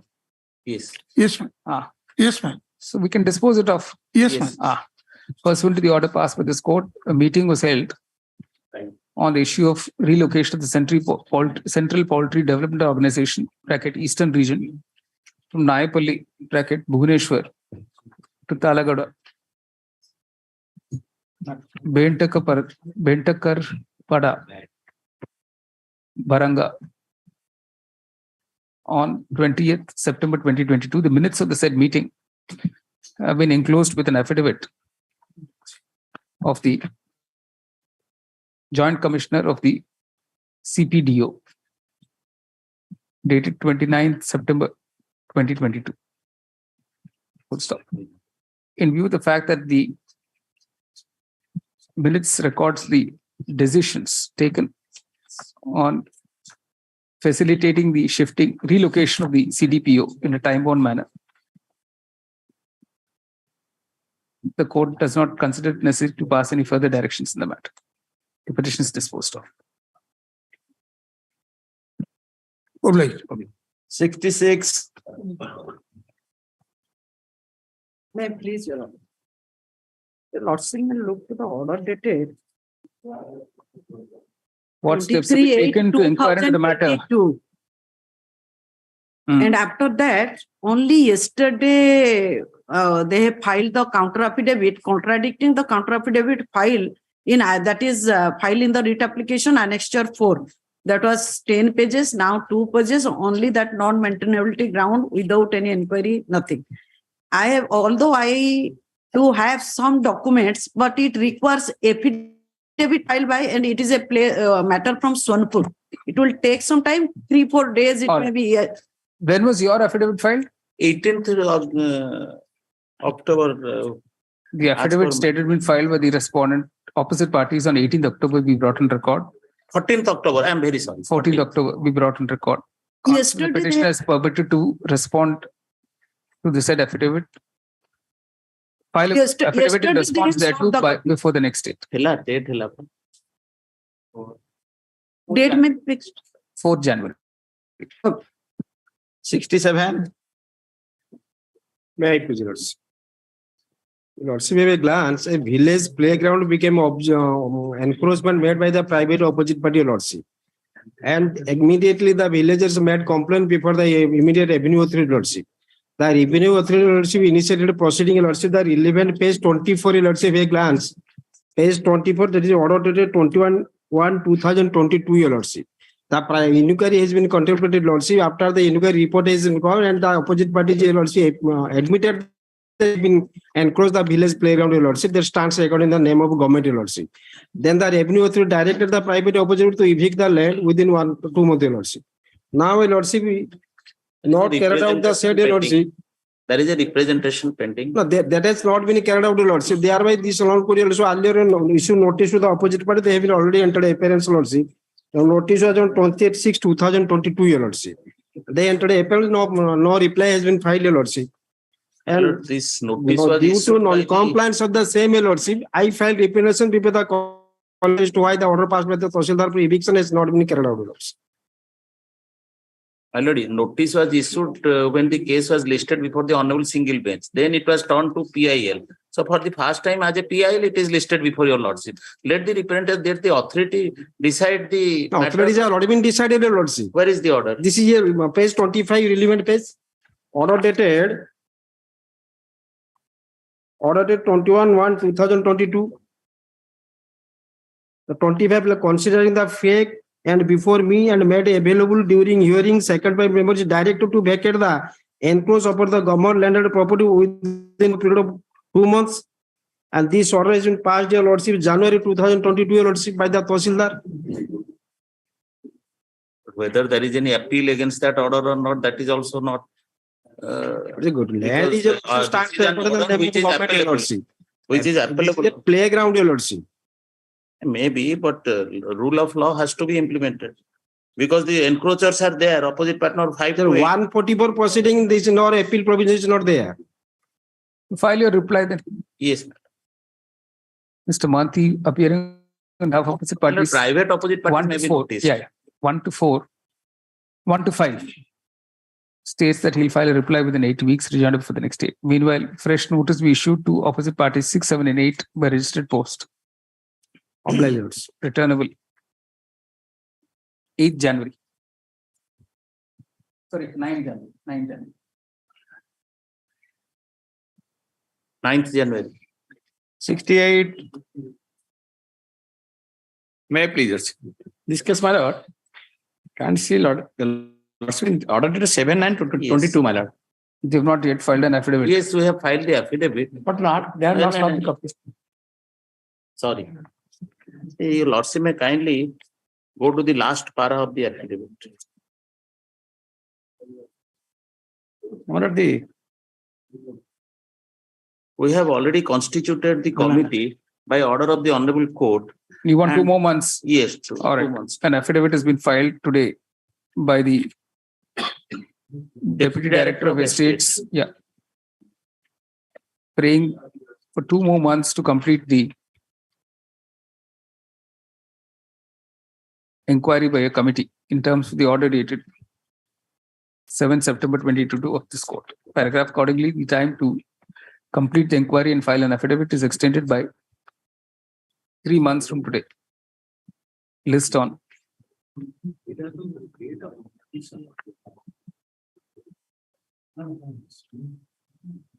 (23rd February). 22nd February. 22nd February. 22nd February, man. Yes.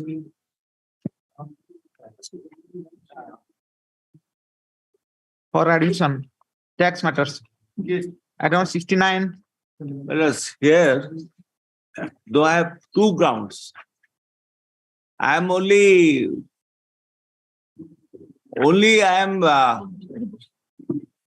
finding a small way how to come out from Mr. Misra. It is similar to item 33. 33? Yes. Okay. Lordship, I'll demonstrate it how it is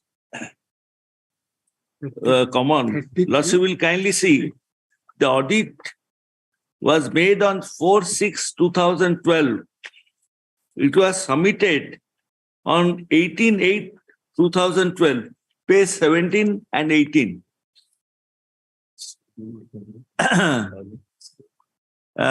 Lordship, may kindly turn to page 18. Tax audit of your business was undertaken by this office on so-and-so date. And during the period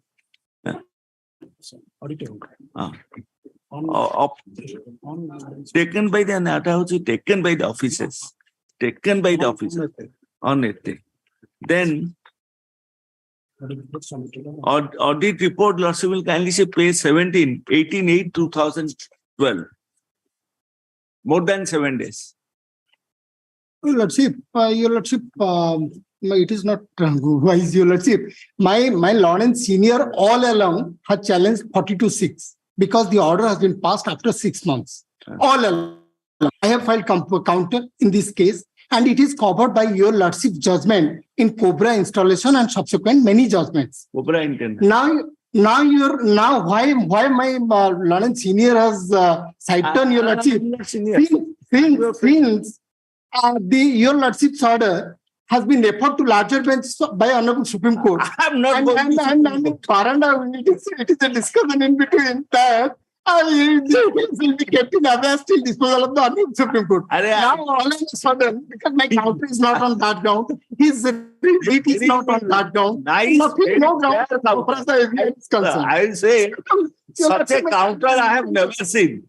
Is a tabular form, it is written, and I give full credit to Mr. Misra. Can you look at the Honorable Supreme Court's order? Honorable Supreme Court for the matter, larger bench. Please. Whether you admit that the audit report was submitted beyond 7 days or not. That is the question. How can I admit this? This is not abhorrent. No abhorrent is there.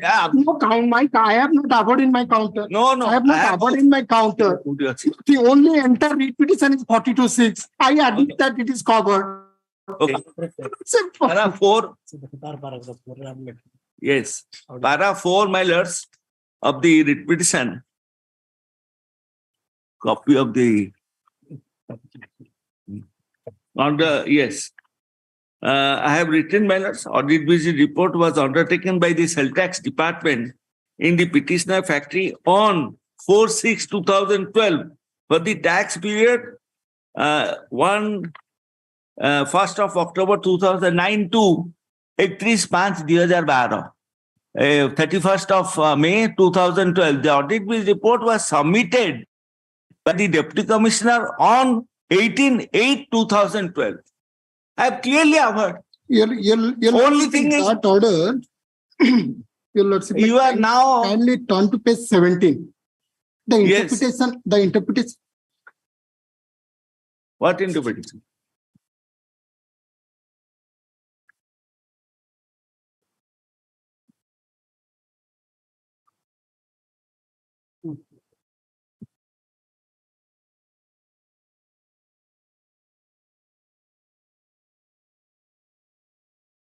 I say, what are the anymore? I'm not going to Supreme Court. So it's all gone for larger bench. Your Lordship, because that Shreyans judgment has been passed by 3 members judges. It is already covered by this honorable court, by the full bench. So let's see. So that matter has been referred. I'm not pressing that point. Okay, I'm not pressing that 6 months, 12 months, then 1 year.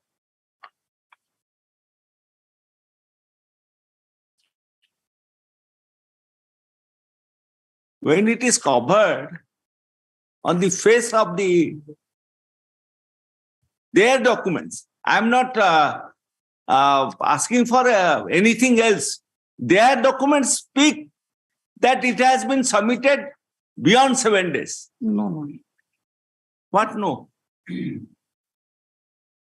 Ready?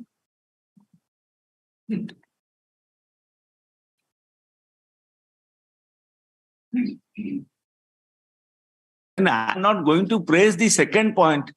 You're not pressing 42.6.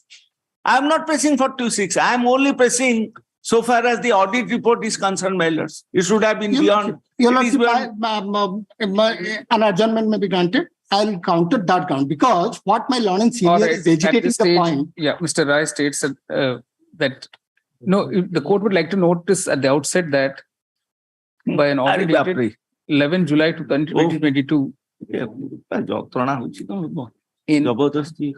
SLP Civil Diary number 29294 of 2018, bracket Commission of Sales Services, SL Mining and Industries Limited. The question of correctness of the decision of the Supreme Court in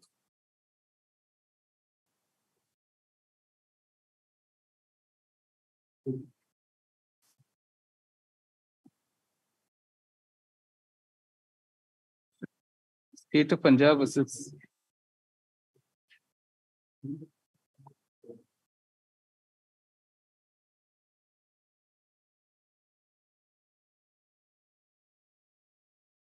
Reliance Industries Limited, bracket 2016 4 SEC 769, has been referred to a larger bench of 3 judges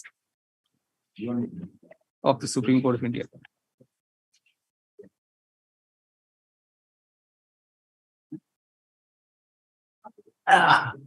Consequently, as far as the prayer in the present petition is concerned, and as well as the ground on which one of the grounds on which the impugned assessment order has been challenged is concerned, it will have to await the decision of the larger bench of the Supreme Court. Paragraph. At this stage, Mr. Rai, learned counsel, the petitioner urges another ground, namely that the audit visit report was submitted on 18th August 2012. Yes. No, 4/6/2012, man. No. Oh, sorry. Date of birth. Yeah, I'm sorry. So, sorry. Which was well beyond the period of 1 week after the date of the audit visit team. That is. No, Your Lordship, in that paragraph 4 and 5, at paragraph 4, the petitioner has himself declared on 4/6. That is 4/6/2012. Well, the date of visit, but the completion of the audit is 18/8/2012. Correct. Because the AVR at page 17 has signed by the audit authority on 18/8/2012. Correct. So audit has been completed, and from completion of the audit, within 7 days, it has to be submitted. So only it is to be seen that whether assessing officer has received. It has to be noted. The submission is that the assessment is completed on 12/12/2013, well beyond the statutory period within which it should have been completed after completion of the audit. Paragraph on this issue, Mr. Mishra states that he will have to file a separate affidavit. He is permitted to do so within 4 weeks, enclosing copies of the relevant pages of the record. Well, 30 same, man. Only 8 under the ET Act. 17 under the ET Act. Yes. 9th February. Interim order to continue. Interim order to continue. Now, I am afraid of Delhi mailers. Now it is winter. And with a broken rib, it will be dangerous.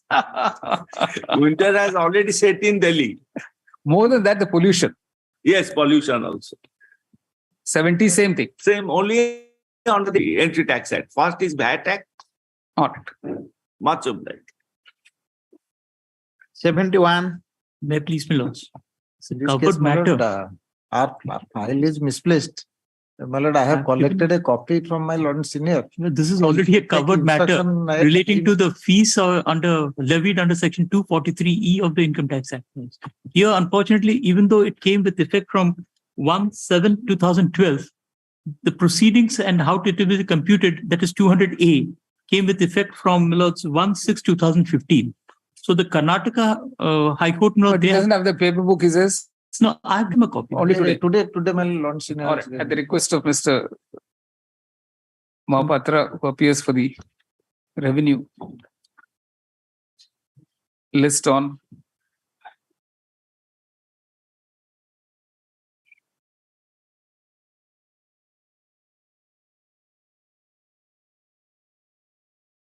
March 2nd. Covered matter. Sorry. My name may be all right. As I have filed my appearance memo, my name may be noted. All right. His name, Mr. Kara for the petitioner, and Mr. Mahapatra and Mr. Satpathy for the respondents. I am for the petitioner. My name you deleted. Oh, the name of Mr. Satpathy be deleted from the appearance on behalf of the petitioner. Then the name of Mr. Kara be reflected in the cause list. Bless me. 72. Lordship, item 72. Lordship, I have gone through the brief. Lordship, a small counter is required. Lordship, your Lordship, I can understand your Lordship. The last chance, your Lordship, because it is all the time. If you have the record, then you can produce the record. No, Lordship, a small counter is required. Mr. Mishra insists on filing the counter affidavit. Even at this stage, it will be filed not later than 4 weeks from today. Rejoinder, if any, there to for the next date. Carefully. List on 1st February. 73. I'm not pressing this petition. All right. Dismissed is not pressed. All right. Yeah, 74. 74, your lordship, is cover your lordship's judgment in Nalco case. Your Lordship, it is also covered by the judgment in case of Bhushan. Your Lordship might have remembered in the last occasion, your Lordship, that order is there in the last occasion. In some of the cases, we both have mentioned that let these cases be kept pending till disposal of that SLP. In Bhushan, SLP is there, they have filed the SLP, and in Nalco, we have filed the SLP. So, your Lordship, both the SLP may be still disposal of whether the sole issue here, whether coal is a raw material under Entity Tax Act, your Lordship. Yeah. But how been clarified by your lordship with recent judgment of Nalco. No, your Lordship, let all these matters be. It is only on Entity Tax Act, and your Lordship have held that it is a raw material. Your Lordship, let it. Your Lordship may keep it to Counsel, the petitioner states that the issue is covered in favor of the petitioner by the decision of this court dated 19th April 2021 and STREV 31 of 2012, bracket National Aluminium Company Limited versus State of Orissa. Your Lordship, this is also that Bhushan judgment. Your Lordship, I think that's been considered in Nalco, no? No, Your Lordship. So far as the Entity Tax Act, so far as the input, whether coal is an input. No, but I thought you wanted an adjournment. Your Lordship. Your Lordship, let it be till disposal of that SLP before the Supreme Court. Okay. That number I have. The numbers. On the other hand, Mr. Mishra refers to the decision in Bhushan Power and Steel Limited versus State of Orissa. 2012-56 BST 50, bracket Orissa, the SLP against which by the SSC is pending the Supreme Court. Lordship. Both the matters are pending. Both the matters are pending. Incidentally, the SLP filed by the state against the judgment of this court in National Aluminium Company Limited, Supra, is also pending. Paragraph. In that view of the matter, the present petition is adjourned sine die, awaiting the decision of the Supreme Court in the above SLPs. Liberty to the parties to mention it for listing after the decision of the Supreme Court. Oh, blessed. 72 interim order may kindly continue. 71 also similar. 71, 72 all interim orders continue. Greatly. Thank you. 75. In item 75 and 77, has been handed over to me since Mr. Mishra was appearing, and now he has. All right. In 75 and 77, Mr. Manthi states that he has just been handed over the paper books. His name be indicated. Mr. Satyajit Mantri. Mr. Satyajit Mantri's name be indicated in place of Mr. C.S. Mishra for the petitioner in both these matters in the cost list. Maybe taken up some other day, madam. List on 1st March.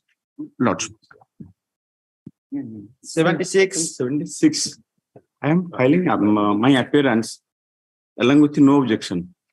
Kindly keep it in your Item number 76. What's your name, sir? My lord. Subhash Chandra Sahu. Mr. Subhash Chandra Sahu's name be shown in place of Mr. C.S. Mishra. Your Lordship, item number 76 also in the same batch, Your Lordship, Honorable Supreme Court, OET raw material under Odisha Anti-Tax Act. The same, let it be kept pending the disposal of that SLP. See, the petitioners are John Sanidai awaiting the judgment of the Supreme Court. 78. Not pressed, madam. Liberty to the parties to mention for listing thereafter. I am for the 78. Yes, sir. 78. Not pressed, madam. Dismissed is not pressed. What about 77? 7. Yeah, correct. 9. Ma'am, 79. Madam, here I challenge this dispute under the Central Sales Tax Act. The reassessment order has been challenged, that is Annexure 1. And the OET Act? No, that wrongly, that means. Prayer? This Central Sales Tax Act. Oh. This is only. But this is appealable order then? Well, but kindly have a glance to assessment order. The material which has been only considered in the assessment order, again, on the basis of the audit, they have reopened the assessment. So kindly glance to page 13 of the assessment order. The paragraph 2, the dealer originally assessed by order number 3434 dated 5/8 passed by the London Sales Tax Officer of the Circle for the period 1/7/2007 to 31/3/2010. The dealer claimed to have sold good in course of export to the tune of rupees 12,64,000 against the Form H. And dealer could not submit Form H of 12,23,701 at the time of assessment, basing upon which tax exemption was allowed. Subsequent, the completion of the assessment under 12.3 of the CORISA for the period, and information received by IR number so and so in para 2.3 of AG Orissa, that dealer has been wrongly allowed the exemption of tax on sale in course of export in two instances. So these are the instances they have next. Therefore, the case was reopened under section 12.4 of the CST Orissa rule. In pursuance to the above case, a notice in form 6A of the CST Act by notice number 3044 dated 24/8/2000 served on the dealer to appear in person. So kindly have a glance to the order sheet. That is annexure 7, page 34. No region has been assigned. Issue notice of the assessment, that is on 24/8/2000. Issue notice for assessment to tax in form 6A of CST Orissa rules, fixing the date of hearing on 25/9/2013. And this assessment already in original assessment has been passed in pursuance to the audit. And audit also consider all this aspect with regard to the form. So we have submitted the form, and in the assessment. What do you say, sir? No reasons for reopening.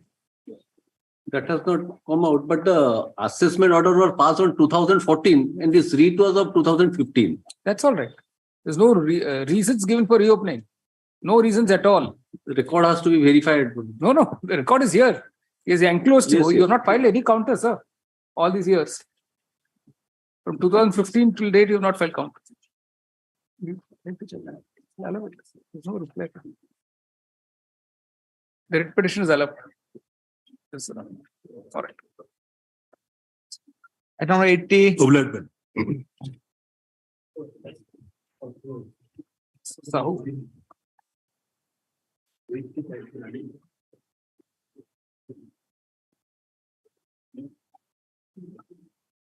At number 80. 88. Jagabandhu Sahu.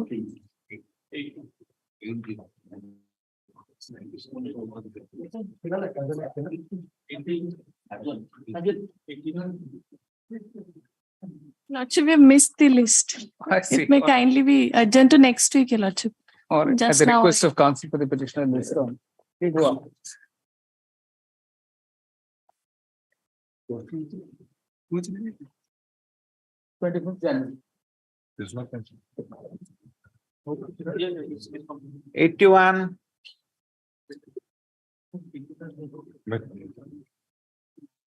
It has pushed me to the extreme. But that's the duty of the revenue. And my learned senior pushed me from that seat. And my learned senior pushed me from that seat. The issue, my lords, is Settlement Commission. yes. And if your lordships may run through the order of 22nd of November 2021, Right. the first anniversary of which we are about to celebrate. So I think this, my lords, sums it up in more ways than one. And since the ground is that it is not a penalty, right? According to us, it's a penalty. According to them, so it goes back to the interim board. They will decide it. Well, it's like a section 16. They can all request left open, including jurisdiction, including everything. Let them decide it. After all, I can't be non-suited because I was pursuing my petition here in this honorable court on 5 primary grounds. Your lordships have taken 2 of them, but there are 3 other grounds. So if constitutionally, my lords, the thing was not permissible at all, and they have done it, and the matter is bound, my lords, and we are not asking for a setting aside. All that we are asking is for a hearing. That's all. All right. Please agree. Interim committee. All right. No problem. Please, no.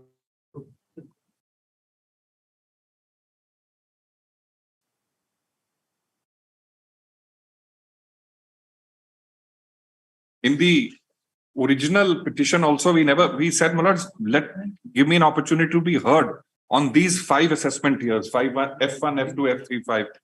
So let's be heard. And whatever they decide, my lords.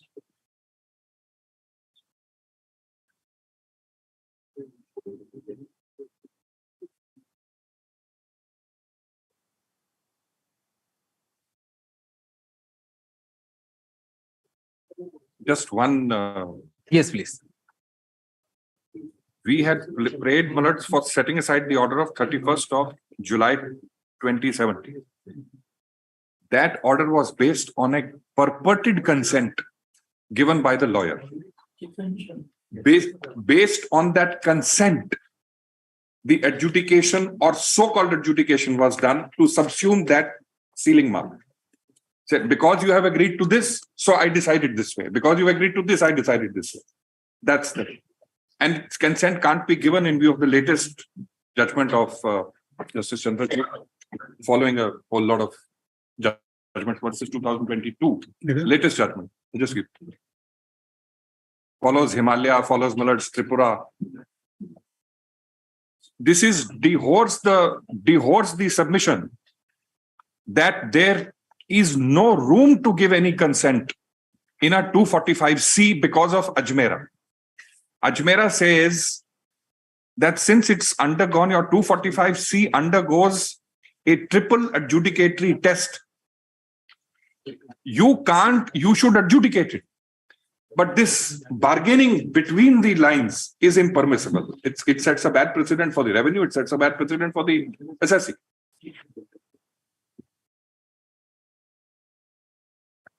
Paragraph 24. The highlighted portion. Paragraph 24, highlight. A lawyer generally has no implied or apparent authority to make an admission, which would directly surrender or conclude the substantial legal rights of the client, unless such an admission or statement is clearly a proper step in accomplishing the purpose for which the lawyer was employed. We hasten to add that neither the client nor the court is bound by the lawyer's statements or admissions as to matters of law. Our case is there's no adjudication ipso facto. It's just this which was taken into consideration, and purported adjudication was all subsumed on this ceiling because we'd agreed on a so-called agreed on a particular amount. So therefore, my adjudication will be touching the ceiling and no more. Apart from the fact that there's a bar of revision under 245K. That was primarily, my lords, the grounds. That's all. I'm great. Where do we get this interim committee? In which place has it been mentioned? Interim board, my lord, your lordship has noticed in the order of 22nd November at paragraph 2. A development that has taken place during the pendency of the present petition is that by virtue of the Finance Act. All right. Yes. You see, on 22nd November, the following order was passed by the court. Stop. Thereafter, on 21st February, the following order was passed. Paragraph.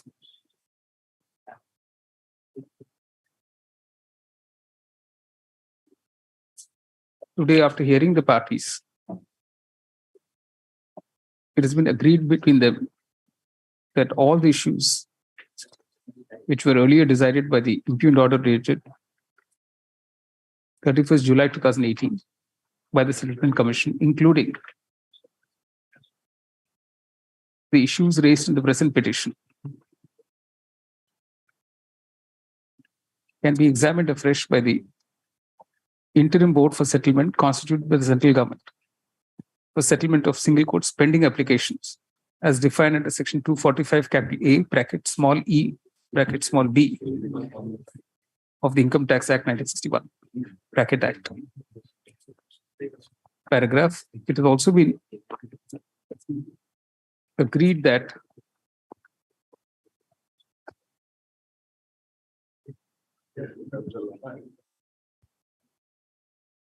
no, full stop. We don't need to then, once they agree that they can go, yeah. Just a small. In that view of the matter, the impugned order dated 31st July 2018 of the Settle Commission is hereby set aside. And the entire matter, which was pending before it, in which the impugned order was passed, is remitted to the interim board for settlement to be considered afresh in accordance with law. Full stop. As already mentioned, all the contentions of both parties are reserved to be raised before the said interim board for settlement in accordance with law. Paragraph. The matter will now be listed before the interim board for settlement on 2nd January 2023, on which date the petitioner will appear through counsel. Stop. It will be open to both parties to file any additional documents and pleadings with the permission of the interim board, which is requested to proceed in a time-bound manner and pass a fresh order in accordance with law as expeditiously as possible. Just one, I don't know whether I'm right or wrong. They may not, let's again go back to the same Jack and Jill story of 25th of July 2017 that this is your lawyer's letter, so you're bound, so we'll also be bound. And that is the whole challenge here. Right. It is clarified that the concession purportedly given by the lawyer for the petition by the letter dated 25th July 2017 will not be considered. And the petitioner is permitted to make its submissions irrespective of that letter. Lordship. All right. Lordship. Great. 82.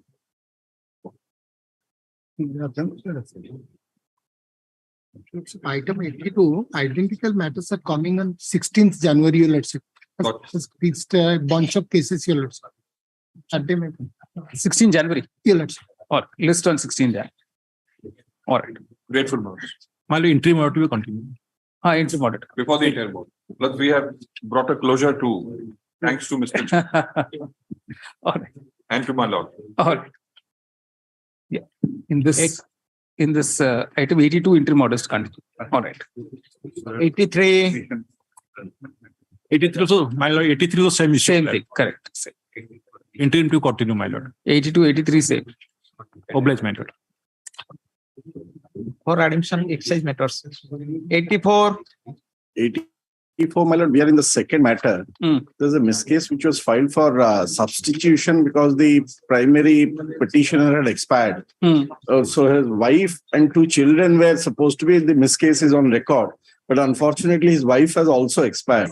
So that may be permitted, that may be allowed formal replacement, the substitution.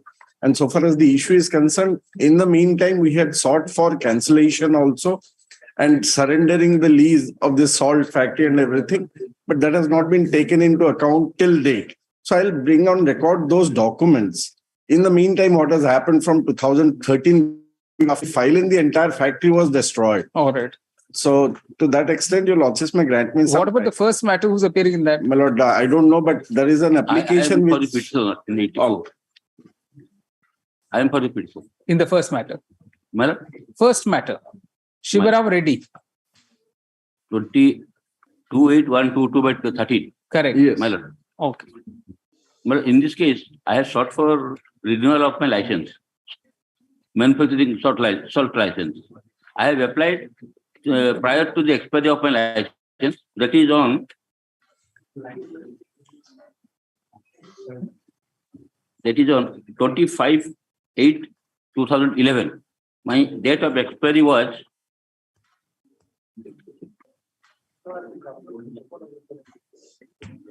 20th February 2012. But this is still not kept pending. So I had applied from the in RTA Act, and I came to know that some Modi family has already granted renewed their license, which has been also admitted by the opposite parties in their counter. So my humble submission is that when the Modi family are allowed to renew their license, why not I? Whereas my manufacturing capacity is much more than the manufacturing capacity of Modi family.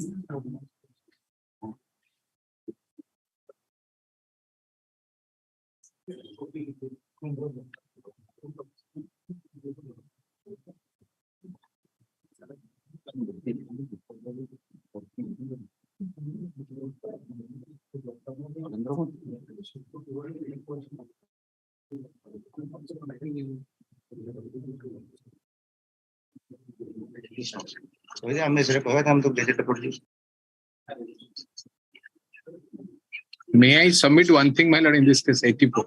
Yes. But it is a prima facie it is infructuous because after repealed, the Gazette Resolution was published in 2013. And only they are praying that because we are submitting application prior to that, my claim is there. But license can be extended after Gazette notification. In the same circumstance, the license of Modi family has been renewed. In the same circumstance. So why not my application?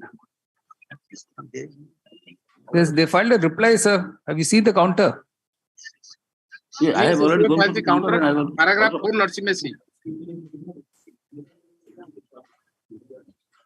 No, the renewal in Modi's case was before 2013, sir. Yes, 2012. It was in 2012. Then the policy had not changed. Years. In your case, the policy has changed.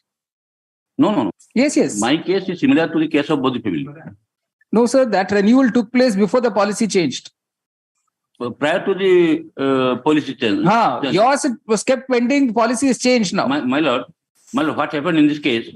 My lease period was valid up to 20th February 2012. Correct. I had applied for renewal prior to that. I know. That is in the. But now it's not possible to issue mandamus for that. I am submitting. The lease period of Modi family was also till 20th February 2012. They have also applied for renewal of license. My humble submission, when their license has been renewed, why not mine? Now, because of the passage of time. Their license has been renewed prior to 30. The license of the Today, we can't in 2022, we cannot order your renewal of license from a date prior to 2013. It's not possible. But my lord, there is discrimination. There is discrimination on the part of the authority by renewing the license of Modi family and not renewing the license of mine. Yes, all problems will not have a solution, sir. Can't be helped. My lord, yes. It also depends on when you come and what happens in the meanwhile. You say the grievance in the present petition, 28122. is regarding non-renewal of This is a the continuous process, man. petitioner's license for manufacturing salt. So admittedly, the petitioner's license was valid only till 20th February 2012. And before its expiry, he applied for renewal of the license. Full stop. Unfortunately, the application for renewal of license was kept pending. Paragraph. In the meanwhile, the entire policy regarding the policy regarding salt licenses changed. Full stop.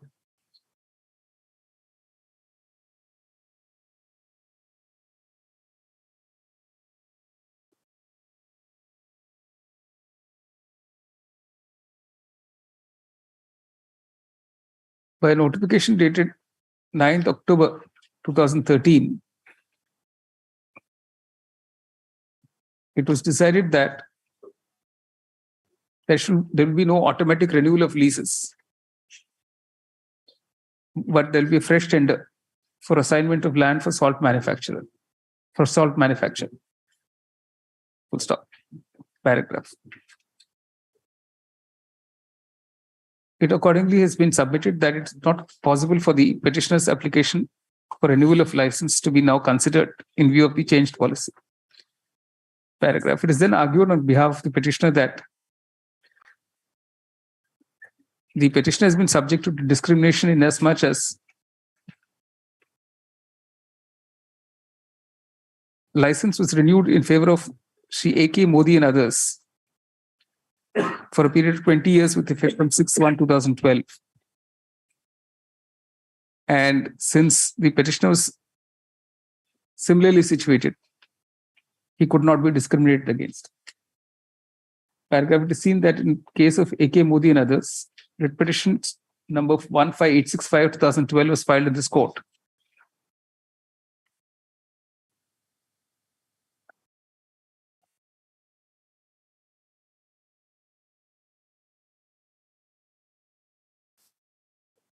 Regarding charging of the assignment fee. And the renewal was done prior to the policy change on 6/1/2012 itself. So it is therefore not possible at this stage, after the policy is changed and a new notification has been issued, for this court to issue a mandamus to the opposite parties to renew the petitioner's license from a date earlier to 2013. Paragraph. It is not therefore possible for the release prayed for by the petitioner to petition is accordingly dismissed. Then in 15865/2012, you say MC number 1582 of 2014, for the reason stated therein, the application is allowed and the substitution of petition number 2 as prayed for is permitted. Only through his children, because his wife has also in the meantime expired. So only the 2 children will be named. Yeah, which are clarified that since the wife of the petitioner number 1 has already expired, petitioner number 2 has already expired herself, only the children of petitioner number 2 will now be substituted in his place as LRs. The application is disposed of. And in the main petition, you say Mr. Nandal and its senior counsel appearing for the petitioners states that the developments during the pendency of the present petition will be placed on record by way of a written note. By way of an additional affidavit. Or by way of an additional affidavit to be filed before the next date. List on 8 March. 15th March. 15th March. Right. Interim order to interim continue, order. we are paying the interim rent, whatever is. I request my learned friend to supply a copy of this because next case we won't have a record. So I'll do that. That your lordships may not pass any order. I'll do it on. All right. Obliged. Lord, first case along with me, Mr. Bhukta is there. Second, Mr. Kashyap. Lordship will reply. All right. Yes, Kashyap is the second case. 85. None appears for the petition dismissed. 86. None appears for the petition. 86, your lordship, it relates to closure period demand, your lordship. 86, your lordship. Yes. Closure period demand during the closure bid. So what? Permitted to withdraw with liberty to file if any cause of action survives. All right, same. Permitted to withdraw with liberty to file a fresh petition if any cause of action survives. 87. 87. None appears dismissed. 88. Infructuous, Your Lordship. Infructuous. Infructuous, dismissed as infructuous. 89.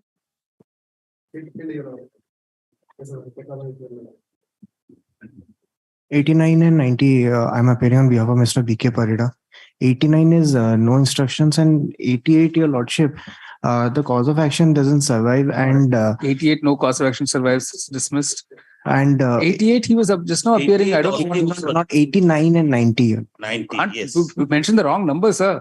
So 89, you say no instructions, dismissed, and 90? And 90, the cause of action doesn't survive. Cause of action doesn't survive, dismissed. But the petitioner had already paid 10 lakhs towards the excise fee, but the shop has already been allotted. Someone, a specific direction would be given, maybe given to refund the 10 lakhs. No. I don't know about that. No, that I have to check it up. Whether any refund is to be made or not, then I have to check. Because the Is there a prayer for that? But he may apply the concerned superintendent for any refund, if any, and he will you consider only it challenge the accordance demand to- notice, sir. Nothing. Infructuous, dismissed. All right.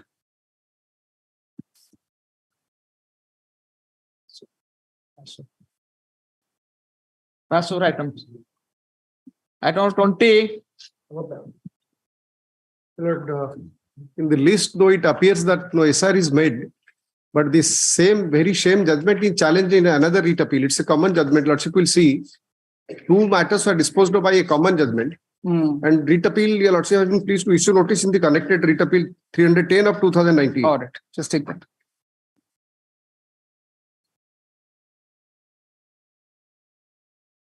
State achieve. No, private. So this may be tagged to this writ appeal. Notice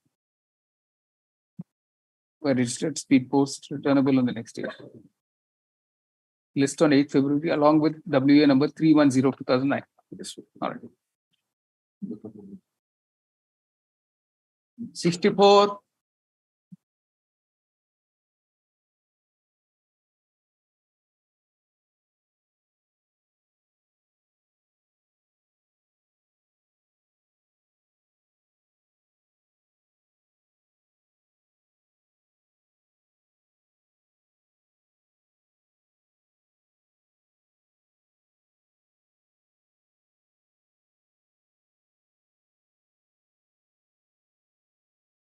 Some affidavit is to be filed by the opposite parties.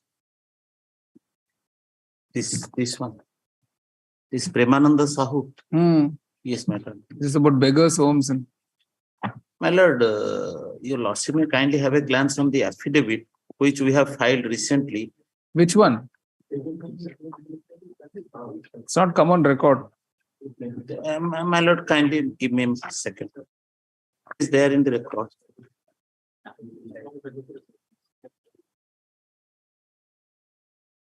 11th December 2021.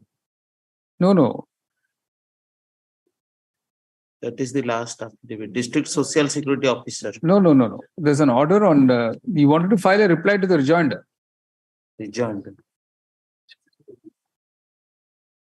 No, that is not. Even 11th May, a supplementary affidavit should be filed by the opposite parties on whether upgradation of the vocational training center stated in para 5 of the contributed has in fact taken place. You say last opportunity to file a supplementary affidavit in terms of the order dated 11th May 2022 on or before 2nd January 2023. This sounds. Wait.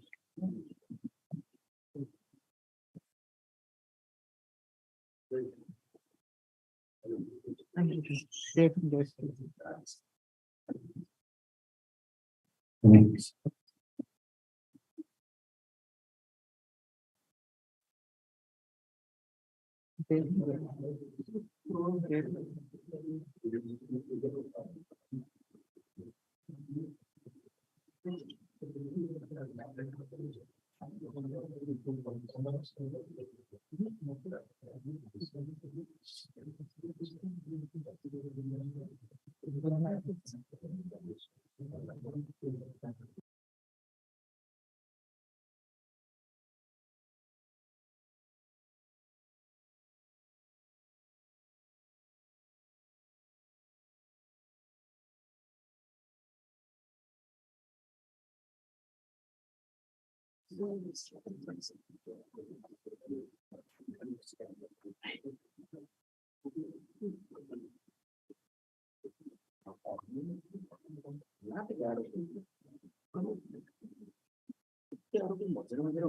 List is over.